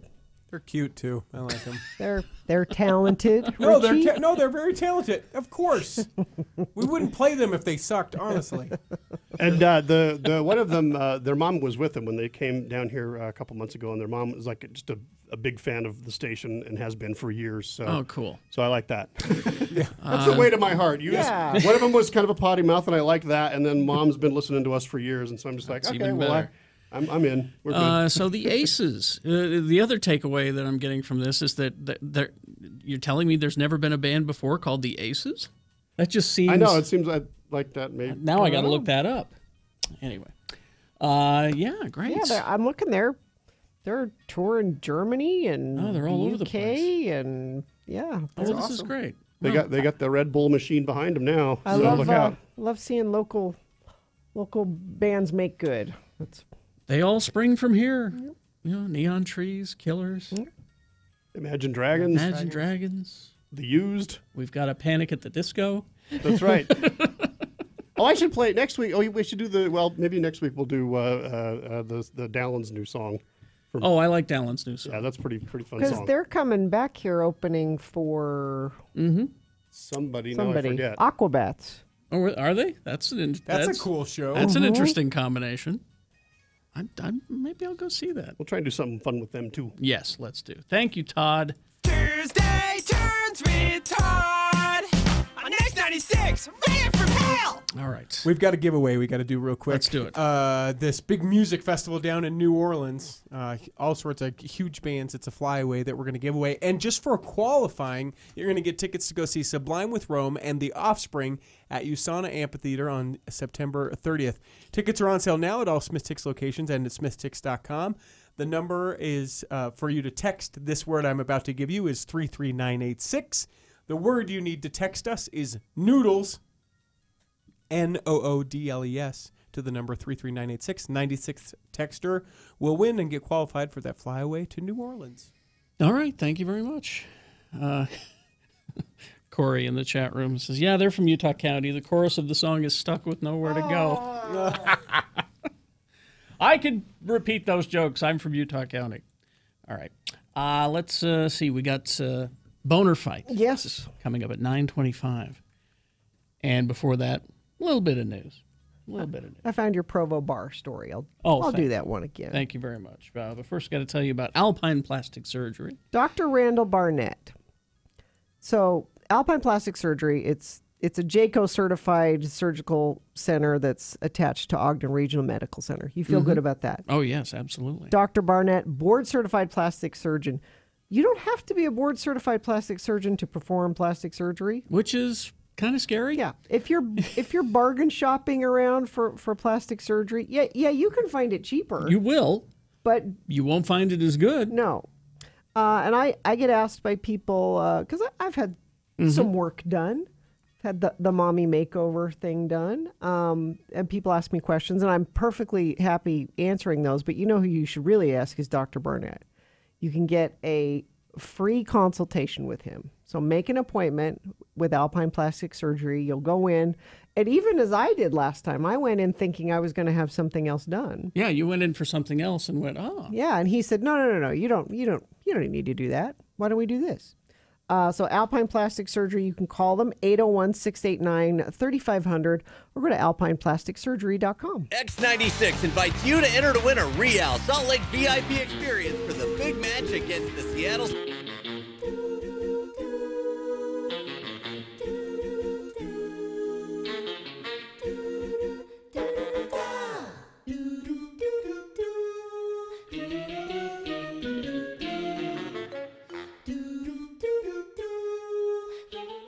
The best news that I received in New York, the best thing that I learned, is that I never have to go on a cruise again. Good news, everyone. That's good. Oh, I know why. News, everyone. I know why. Yeah. Why?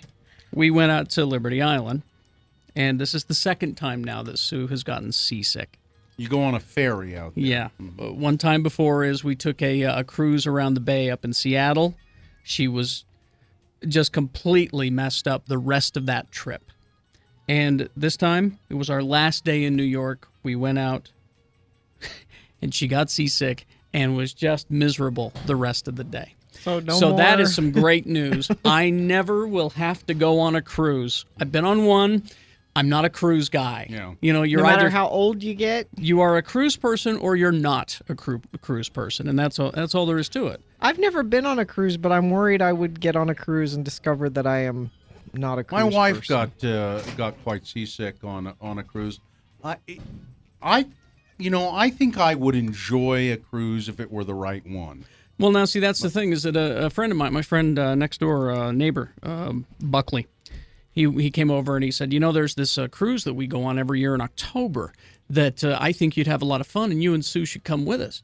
It's a Halloween cruise to Mexico, and people just get rip-roaring drunk, and they're running around in costumes. And I said, well, two things. I don't think so, because that doesn't sound fun. Yeah. I'm trapped on a boat with a bunch of lunkheads.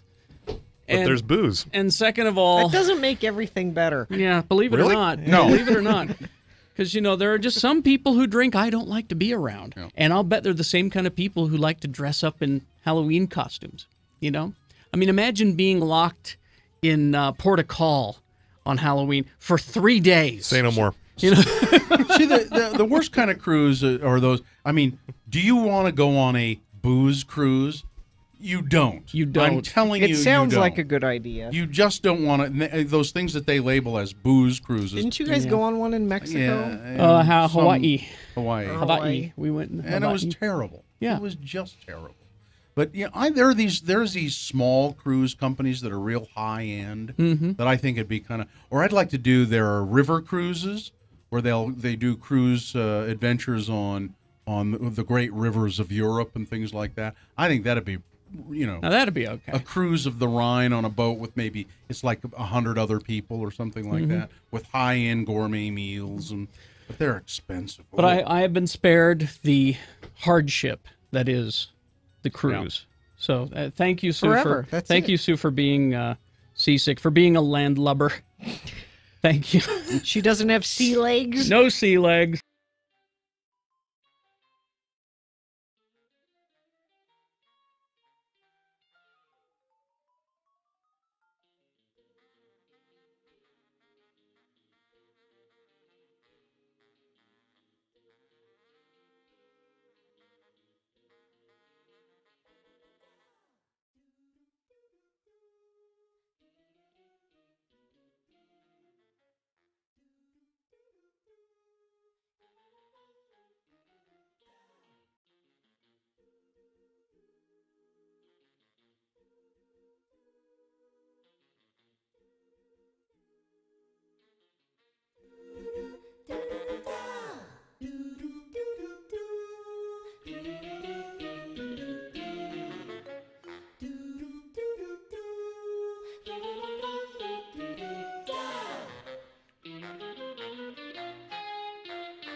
All right, time now for, well, we're going to get to Boehner fight in a moment, but first, a little bit of news.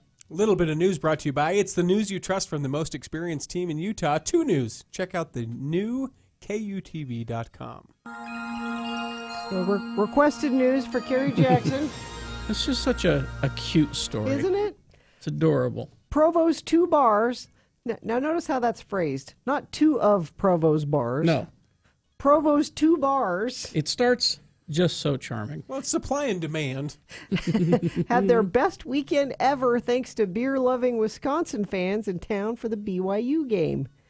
Gary Whiting spent his Monday morning doing inventory, replenishing his stock of Pabst Blue Ribbon and Miller High Life. Wisconsin fans in town to watch their top 10 ranked team take on BYU had cleaned him and his bar, ABG's Libation Emporium. All right, now first of all, we got to work on that name. It's not a great name. Okay, it must stand for something. I'm sure it does. Go down a rabbit hole. Anyway. Cleaned him out of a few items. He decided to open at 10 a.m. on Saturday, 2 hours earlier than usual, ahead of the game's 1:30 p.m. kickoff. We had 17 people lined up at the door at 10 o'clock, and about 35 or 40 of them followed instantly. It was a constant influx.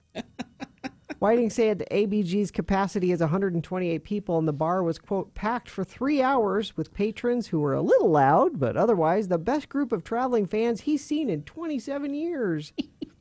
Financially, it's the biggest day I've ever had here. Adding it was triple what the bar's normal income would be from a regular day. City Limits Tavern also opened 2 hours early at 10 a.m. to accommodate the Badger faithful. Liz Burley's been working at City Limits for about 3 weeks and was bartending. One fan, Burley recalls, brought in a sign that said, "Drink Wisconsinably." Wisconsinably? Yeah, instead of responsibly. Oh, because that's the opposite of responsibly, if you know anything. Of the bar's drink selection, she said the fans bought mostly Bud Light and Fireball cinnamon whiskey. And as Brett points out, BYU's loss helped Provo's economy. That's well, then we're going to be helping BYU or Provo's economy for a little while, probably all season. I mean, if you 2 bars in Provo, who goes there? I mean, other than... And I think there's more demand for just 2 bars. I think that but they could easily have 4 bars in Provo. Carrie, I think if you drink in Provo, you do it in secret. In secret at home? Mm-hmm. Oh. The most I can find about it is that it stands for A. Buford Gifford, but I have no idea who A. Buford Gifford is. That's the name of the dog. It's been called that for 30 years, but still doing further research. I sent this to my husband as an alert. Johnny Depp's $3 million Kentucky horse farm fails to sell at auction due to extremely low bids. You alerted him... Well, it's available. Oh, I thought it was because he's a Johnny Depp fan. After you want him to buy it? No. After originally hitting the market in December for $2.9 million, Depp's 41-acre horse farm outside of Lexington went on the auction block on Friday, but failed to sell. The highest bid was less than half of the property's listing price. Do you want to know who made that bid? Who?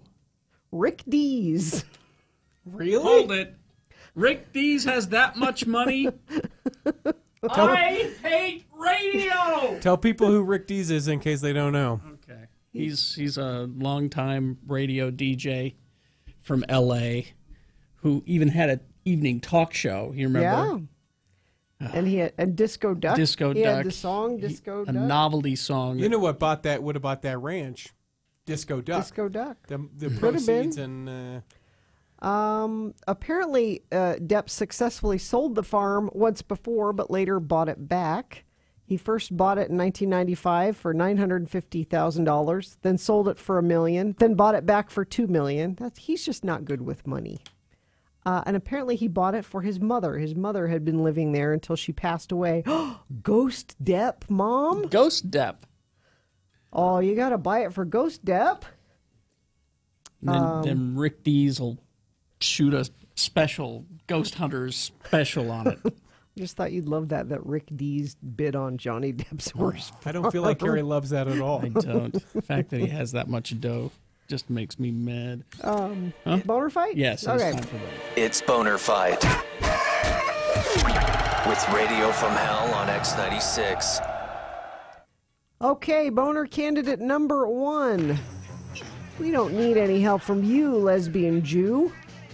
A Texas woman who volunteered at a church to help families in need after Hurricane Harvey has been fired after the church found out she's Jewish and a lesbian. Carmen Hicks told Outsmart magazine that the Calvary Church in Friendswood, Texas needed volunteers to help at the food bank after Hurricane Harvey. Hicks decided to take a week off of work and donate $500 worth of food to the church. On Friday, September 8th, she was taken by surprise when she was called in by a volunteer and the church's pastor, who told her she was no longer welcome at the church after he found out about her religion and her sexuality. Boner candidate number 2, beware the mad pooper. Colorado Springs family has spent weeks trying to get a mystery woman they've dubbed the mad pooper to stop defecating in their neighborhood right outside their house. Kathy Buddy says her kids caught the first mid-squat, pants down, unashamed. That lady's taking a poop. So I came outside and I'm like, are you serious? Yeah. Are you really taking a poop right here in front of my kids? And she's like, yeah, sorry. Family said that was just the first time they've caught the runner doing it, but it won't be the last. She's left behind human waste at least once a week for the last 7 weeks. There you go. You've got to decide which of these two is the worst. Which one deserves to be called Boner of the Day? 1 or 2. Remember the number of your candidate. Put it in the message of a text. Text that to 33986. You can use your voice to vote if you'd like. 877-602-9696. Make a good old-fashioned phone call.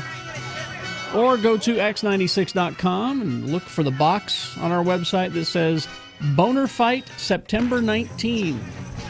Vote there. You've got 300 seconds. Let's do it. It's Boner of the Day. Give me something. After Radio from Hell, we'll kick off your workday with a 1-hour...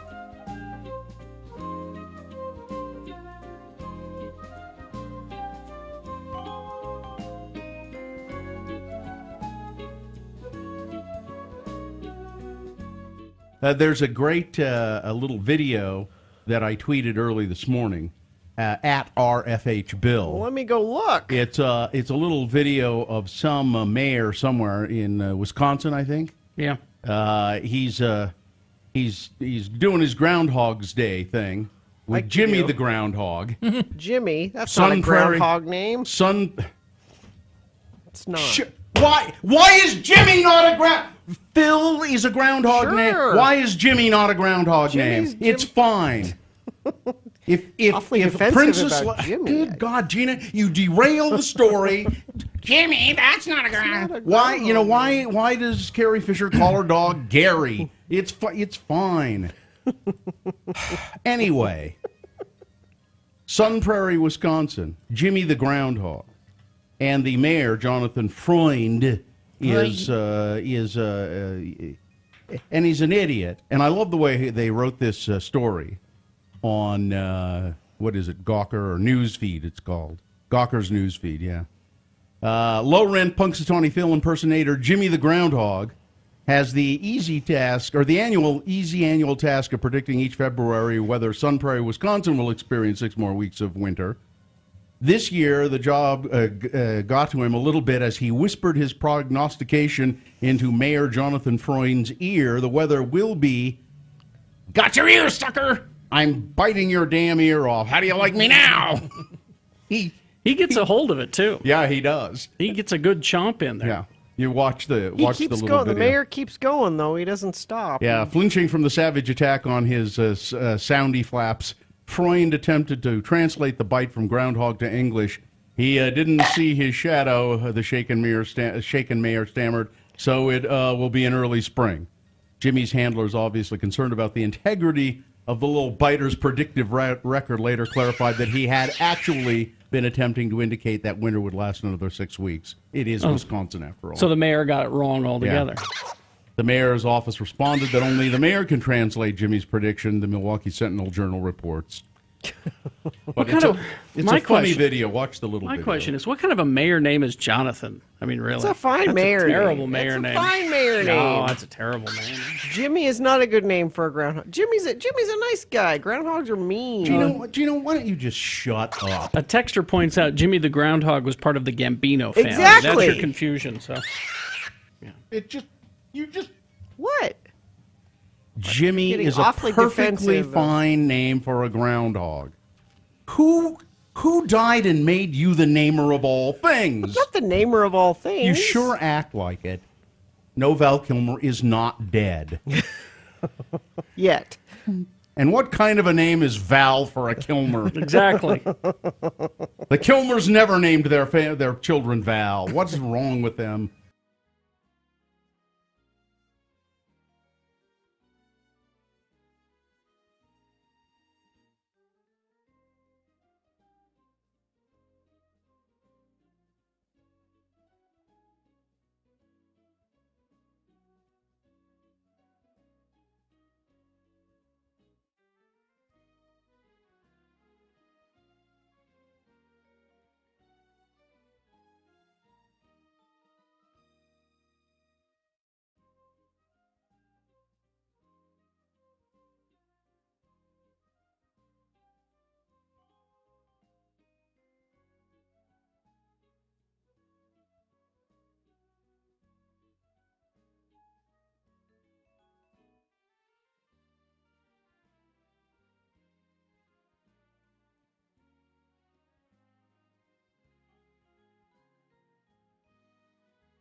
all right, it's time to award Boehner of the Day.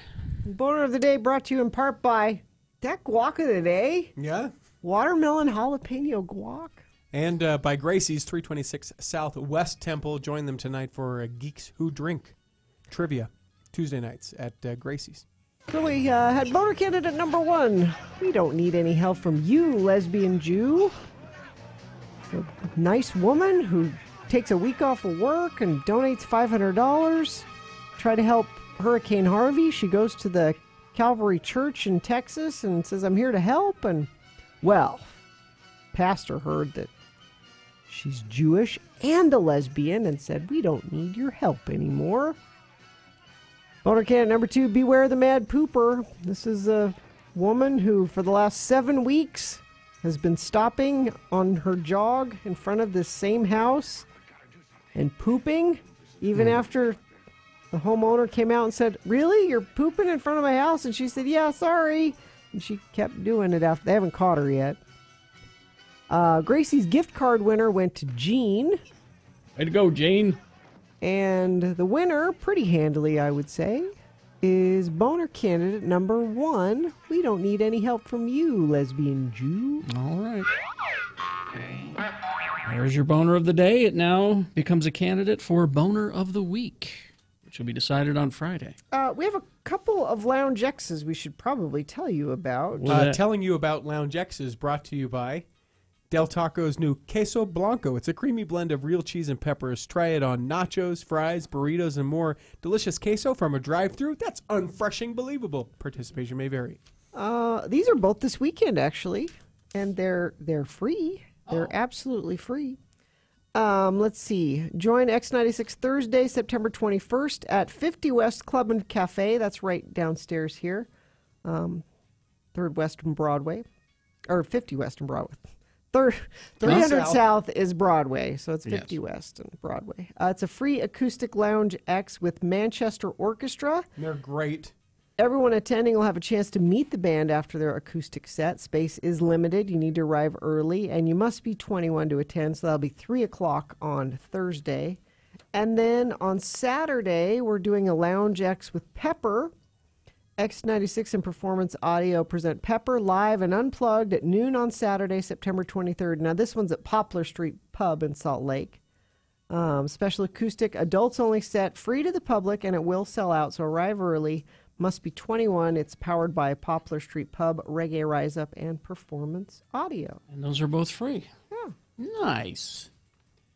Yeah, there's lots to do this weekend. There's that. There's Comic-Con. So much going on this weekend. Do you start Thursday with your Comic-Con duties? Luckily, no. I'm just Friday and Saturday. But well, I mean, technically I will have to, because on Thursday I'll need to go over and get all of my passes secured and like you come and stay downtown for a couple nights. Yeah, I'll be staying on Friday and Saturday night. But yeah, it's I'll have to go over Thursday to check on equipment and all of that to make sure I can record our stuff and get notes to see if I'm still needed at this place or that place, and so it's a whole thing. Yes, I was only planning on staying Saturday night. But I found out that a couple of these panels are, the timing is as such that it's just best if I do, because like the Adam West panel it goes until 9 o'clock Friday night. Really? And then my next panel is at 10 o'clock in the morning on Saturday. Yeah, you need to stay. I was just going to go home, but I went, I better stay downtown. People can find all that at SaltLakeComicCon.com, the schedule. Yeah, if you go into the guests part of the website and search people by name, you can find their schedules. Okay. So yeah, it's going to be a big weekend. Big weekend. Yeah. And yes, Dylan, hello. How are you? I'm well. How are you, Mr. Okay. Jackson? I'm good too. So is Gina. I didn't ask. Yeah. What brings you here? I had a Comic-Con question for you. Yeah. Yeah, we have a minute, right? Sure. If you could build your perfect Comic-Con panel that you were moderating, who would be on it? Like what was the topic and... Yeah, living or dead. Oh, wow. That's a tough one. You need to give him a minute to Mainly think about because I think Stan Lee would be on it, and it's minute to minute with him. We might have lost Stan since I came in here. See, because this is one of those questions where I think you should be able to throw in there, and you have a time machine, so you can go back and get someone at any point in their career, Now, see, when you say panel, you mean like a celebrity panel? No. Because if you're talking panel, because there are the panels that are not celebrity panels that take place, like the Adam West one. Adam West's not going to be there, obviously. It's just going to be a bunch of people who like Adam West talking about Adam West. This will be a panel discussion with people you've chosen about whatever you want to talk about. I would do a panel about how to be not that geek. Okay. Because everybody knows how I hate that geek. And the perfect example of that geek story is in the news today. Star Wars fans putting together a petition to get Lucasfilm to pull J.J. Abrams off of the new Star Wars movie. What problem do they have with J.J. Abrams? Well, because the Force Awakens was substandard. Wow. I know it made a lot of money, but it was substandard. That's the arguments that they make and all this. And who do they are they putting? Did they say we want this person? They don't say who. No. They want him off. They want someone off. Not suggesting The next someone person is going to be George Lucas. So be careful. Exactly. Be careful what you ask. So my panel would be a bunch of like-minded geeks, probably mostly geek show people, and we would talk about, here's an example of your being that geek. Here's why you should rethink this stance, and also, it's just a show. Relax. Really? But would you want you don't Patton want Oswalt? you don't I'd want love Patton on that. Because Sure. he would be a good. Patton would be a good person to talk about that. I'd like to get Bendis from Marvel, Brian Michael Bendis from Marvel on that panel if I could. A lot of famous industry geeks about you're really working yourself into a tizzy. Or Seth MacFarlane. MacFarlane would be a good one for that too. He would be good for that. So that's what I would do. Okay. What about Gina? Would you want to host a panel? What would it be about? I talked about this last time. I want Little House on the Prairie panel. That's right. Okay. All right. Little House on the panel. Little House on the See? panel. That's what you call it. There it is. I talked to Dan Farr about mine. Alan Alda, I spoke to him again when I saw him last Friday night. I said, You're discounting me because I say it in a joking manner, but Salt Lake would eat Alan Alda alive. That's at why Salt Lake Comic-Con. we don't want to bring Alan Alda here. He We would don't be want him eaten eaten alive. alive. Yes. They would love him. All right. We got to take a break. We'll be back in a moment. Got to say about is it Dino Round? Is that what we're talking about? 15th annual Dino Round presented by Nicholas and Company. Now it started. Let's see. It started last weekend, I think. Now here's the great thing about Dino Round. If there's a restaurant, maybe it was an old favorite of yours and you haven't been in a while. Dino Round's a great reminder to go back and check it out. Maybe there are new restaurants in town that you've been meaning to try. And this is an excuse to do that. Diners can sample 2-item lunches for $5 or $10. It's a great price for lunch. Or 3-item dinners, $15, $25, or $35 during a 2-week span. That includes the weekends. There's 3 tiers of dinners. I guess before they've only had a couple, but now it's, you can get dinner for $15. That's a great deal, and you get to try a new place that you've wanted to try. You can see sample menus and see which. There's too many restaurants to name in 45 this ad. plus. Yeah. Wow. Just go to dineoround.com. Hi, it's me, Bill Allred, and as far as I'm concerned, there's nothing better than good conversation and good food. So I've put them together with a podcast called The Let's Go Eat Show. We eat good food and we talk to interesting people. Find my podcast at theletsgoeatshow.com.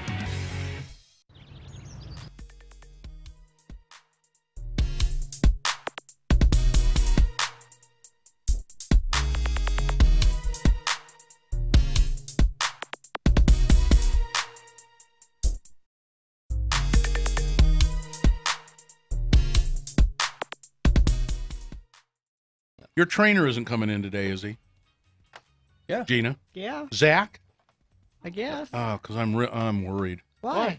I lost his pen. I lost the pen. You he had gave it me. yesterday. Already? Yes. And I lost it between. See, you see what I mean? You just had it I said I yesterday. lost his pen, and did you hear the It was right the there. note? Did you hear the note of attack in her voice? Well, you had it yesterday. I saw you with it. We talked about your pen yesterday. And I lost it after that. So it was in here, and then where did you go? Let's retrace your steps, Bill. Let's not. What'd you do right after the show yesterday? I know the last time I saw my pen. Where was it? At the when I was at the grocery store. I thought what? I thought it was a work pen. You take it from A here work to your pen? desk. What's a work pen? I don't Pen know. you leave at work. With your work papers. I'm just nervous. Carry your same pen around with you all day. You got a pen in your I car. carry you it got a right here, pen. and it's gone. Work pen? But I'm just. So you always have a pen at work. Gina, what would you take it possibly home. do with a work pen? No. Why do you don't need a pen at work? You don't need Doodle a pen while at I'm on work. the phone. It's a pen she's had since she was a child. It's never run out of ink. So You have pens at home. You have a pen in your car. You have a pen at work. You don't carry the same pen everywhere. I like that pen. yeah. Not enough to keep track of it. Now, what happens if you take your pen from work home? Does it become a home pen, or is it still designated work pen and you better get it back? No, because that's traveling twice. It might not What? make it back. That's a home pen now. It's You a gotta home get pen new at now. work. How you doing, home pen? How you doing, home pen? I'd like to use this pen. Unfortunately, it's my home pen. Ed Brass my is home pen. Ed Brass Hold on, is, let me give you the number. Oh, I only have my home pen here. Ed Brass has a theory as to where your pen is. He says that it's probably sticking out of the guy's eye socket from the Zappa concert last night. Yeah. Could be. Well, I just don't want Zach to find out that I lost the pen he gave me. Well, he knows now. He's a pen lover like you are. Yeah. Pen lover? Yo, We have laws against that yo, kind of pen thing. lover. Watch it.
is the longest running morning show in Utah.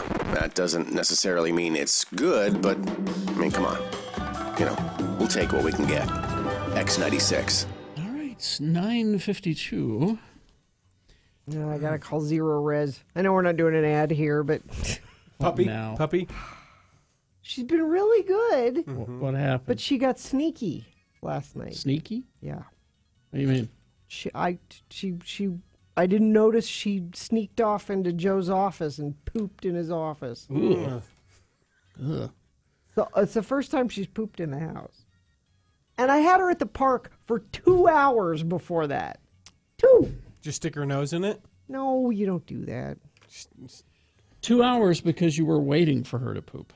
Well, I was at soccer practice, and I take her with me because Okay. I'm like, we'll be at the park. Surely she'll get whatever business she has to do done in 2 hours at the If you would park. just implement my training, I can't. poops on command. Carrie says you should. Is it a Q-tip? What? No, it's a match. It's a paper match. A paper match. But obviously not the flammable end, the paper end of the paper match. Because you catch crap every time you talk about this. You Supposedly. insert it into their bum, and then their bodies tell them, I've got to get this out of me. And so they push. The muscles reflexively go, and then you do your command word. Where it's like, go poop, go poop, or whatever it is. And then they associate that feeling, that muscle's feeling, with that word. And so when I'm sure it works. you say that word, then you're not waiting 2 hours for them to go. Because the other thing is, and I know this is one of the reasons you have tiny dogs. Yes. Tiny poops. So Riley, she's 5 months old. She's not that old. No. But she's big already. She's big already. Poops. And she has giant poops. Giant human-sized poops. Already. In Joe's office. Oh. I think the burning question is, Gina, Riley, the wonder dog, has an Instagram. She does. No, I didn't take a picture of it. Yeah. I feel like it's part of the dog experience. I think that you are adding to social media and Nobody wants the to lies. go on Instagram and see dog poop. And the lies of We're social talking media. poop on X96 Radio from Hell. Mm-hmm.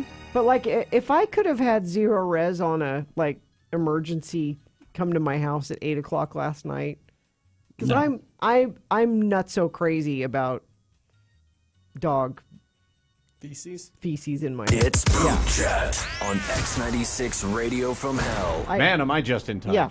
I almost wanted to go to a hotel. That's how bad. Wow. It's in his office, not your bed. No, but it smells bad.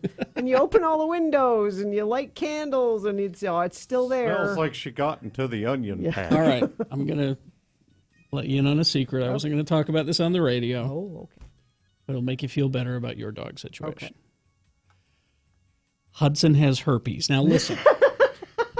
Before you jump to a conclusion. Has he been catting around? He has this white thing growing on his lip, and I took him to the vet, and they said it's a type of herpes. And I immediately said, I'm not going to catch it, right? No, it's just dogs. Canine herpes. Yeah. I kiss my dogs. But it looks like a tooth. It looks like a tiny tooth. It's that big? And I'm like, so what do we do? And she's like, well, the best thing to do really is just let his immune system kick in and take care of it. And if it doesn't go away, then come back and then we'll do something. I don't like to remove these surgically because it can cause more problems. Yeah. But I know Sue's going to be mad at me for saying this on the radio.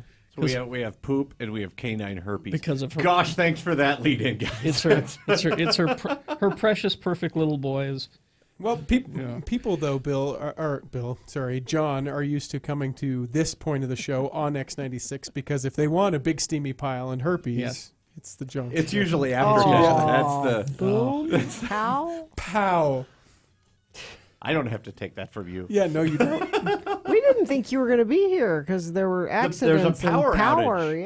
Yeah. In your area. It's further into Tooele. Okay. In that area. Yeah, in that area. Okay. I'm in the Stansbury Park area, and power was on. Okay. My dishwasher broke last night though. I saw you zapped yourself. I did, man. Oh my gosh, it was so bad. You didn't turn the power off So there's like this little hot water hose that goes in there, and there's a compression fitting, which I need to figure out how to get back on there. I need to go to the Home Depot today and have them instruct me. So I'm watching a YouTube video on how to fix it, and I've got my hand down there, and I've got my pliers, and I touch a wire of some sort. And I clenched up and stood straight up, and then wasn't the part at the beginning of the YouTube video say make sure you turn the power off nothing before like you that. go? It's interesting, having done a bunch of home improvements with YouTube videos. They really do. They go, and now you're going to start on this. Of course, you've already made sure to turn the power off. Nope. So I've got burns on my hand from the jolt. It was awesome. And some dead brain cells. Probably. I'm guessing. My wife chiming in says, I'm glad you're talking about this. It's puppy mouth herpes awareness. She also blames me for the mouth herpes because I never had the talk with him. You don't get that on the Doug Wright Show, ladies and That's right. All right, let's do a promo and get out of here. On Wednesday's Radio from Hell show. At 6:45 and 8:45, we'll read your Things That Must Go. If there's anything in your life bugging you, send it to radiofromhell@x96.com with the subject line Must Go. You could win a Prohibition gift card. Then listen at 9 a.m. for Corey's community and concert calendar and your text to win keyword for a chance to fly out to see bands like Foo Fighters and The Killers in New Orleans. That's all on Wednesday's Radio from Hell show here on X96. Good catch. It's written Fridays here. Nick. He don't know what day it is. Yeah. All right. Are we good? What do you got, John? You got a keyword or two. I know that. I've got keywords for that Foo Fighters Fly Away. I've also got Comic-Con tickets. That's good. Which too. I have never had so many people coming out of the woodwork to ask me for Comic-Con tickets as I have this year. So these are in high demand. I think it's the Rob Schneider draw. No, you're wrong. No, you're wrong. I'm surprised. I was looking at they do like this little roll of how many movies Rob Schneider's been in. Oh, he's been in a ton of movies, man. Yeah. Quality, quantity, we could have an argument.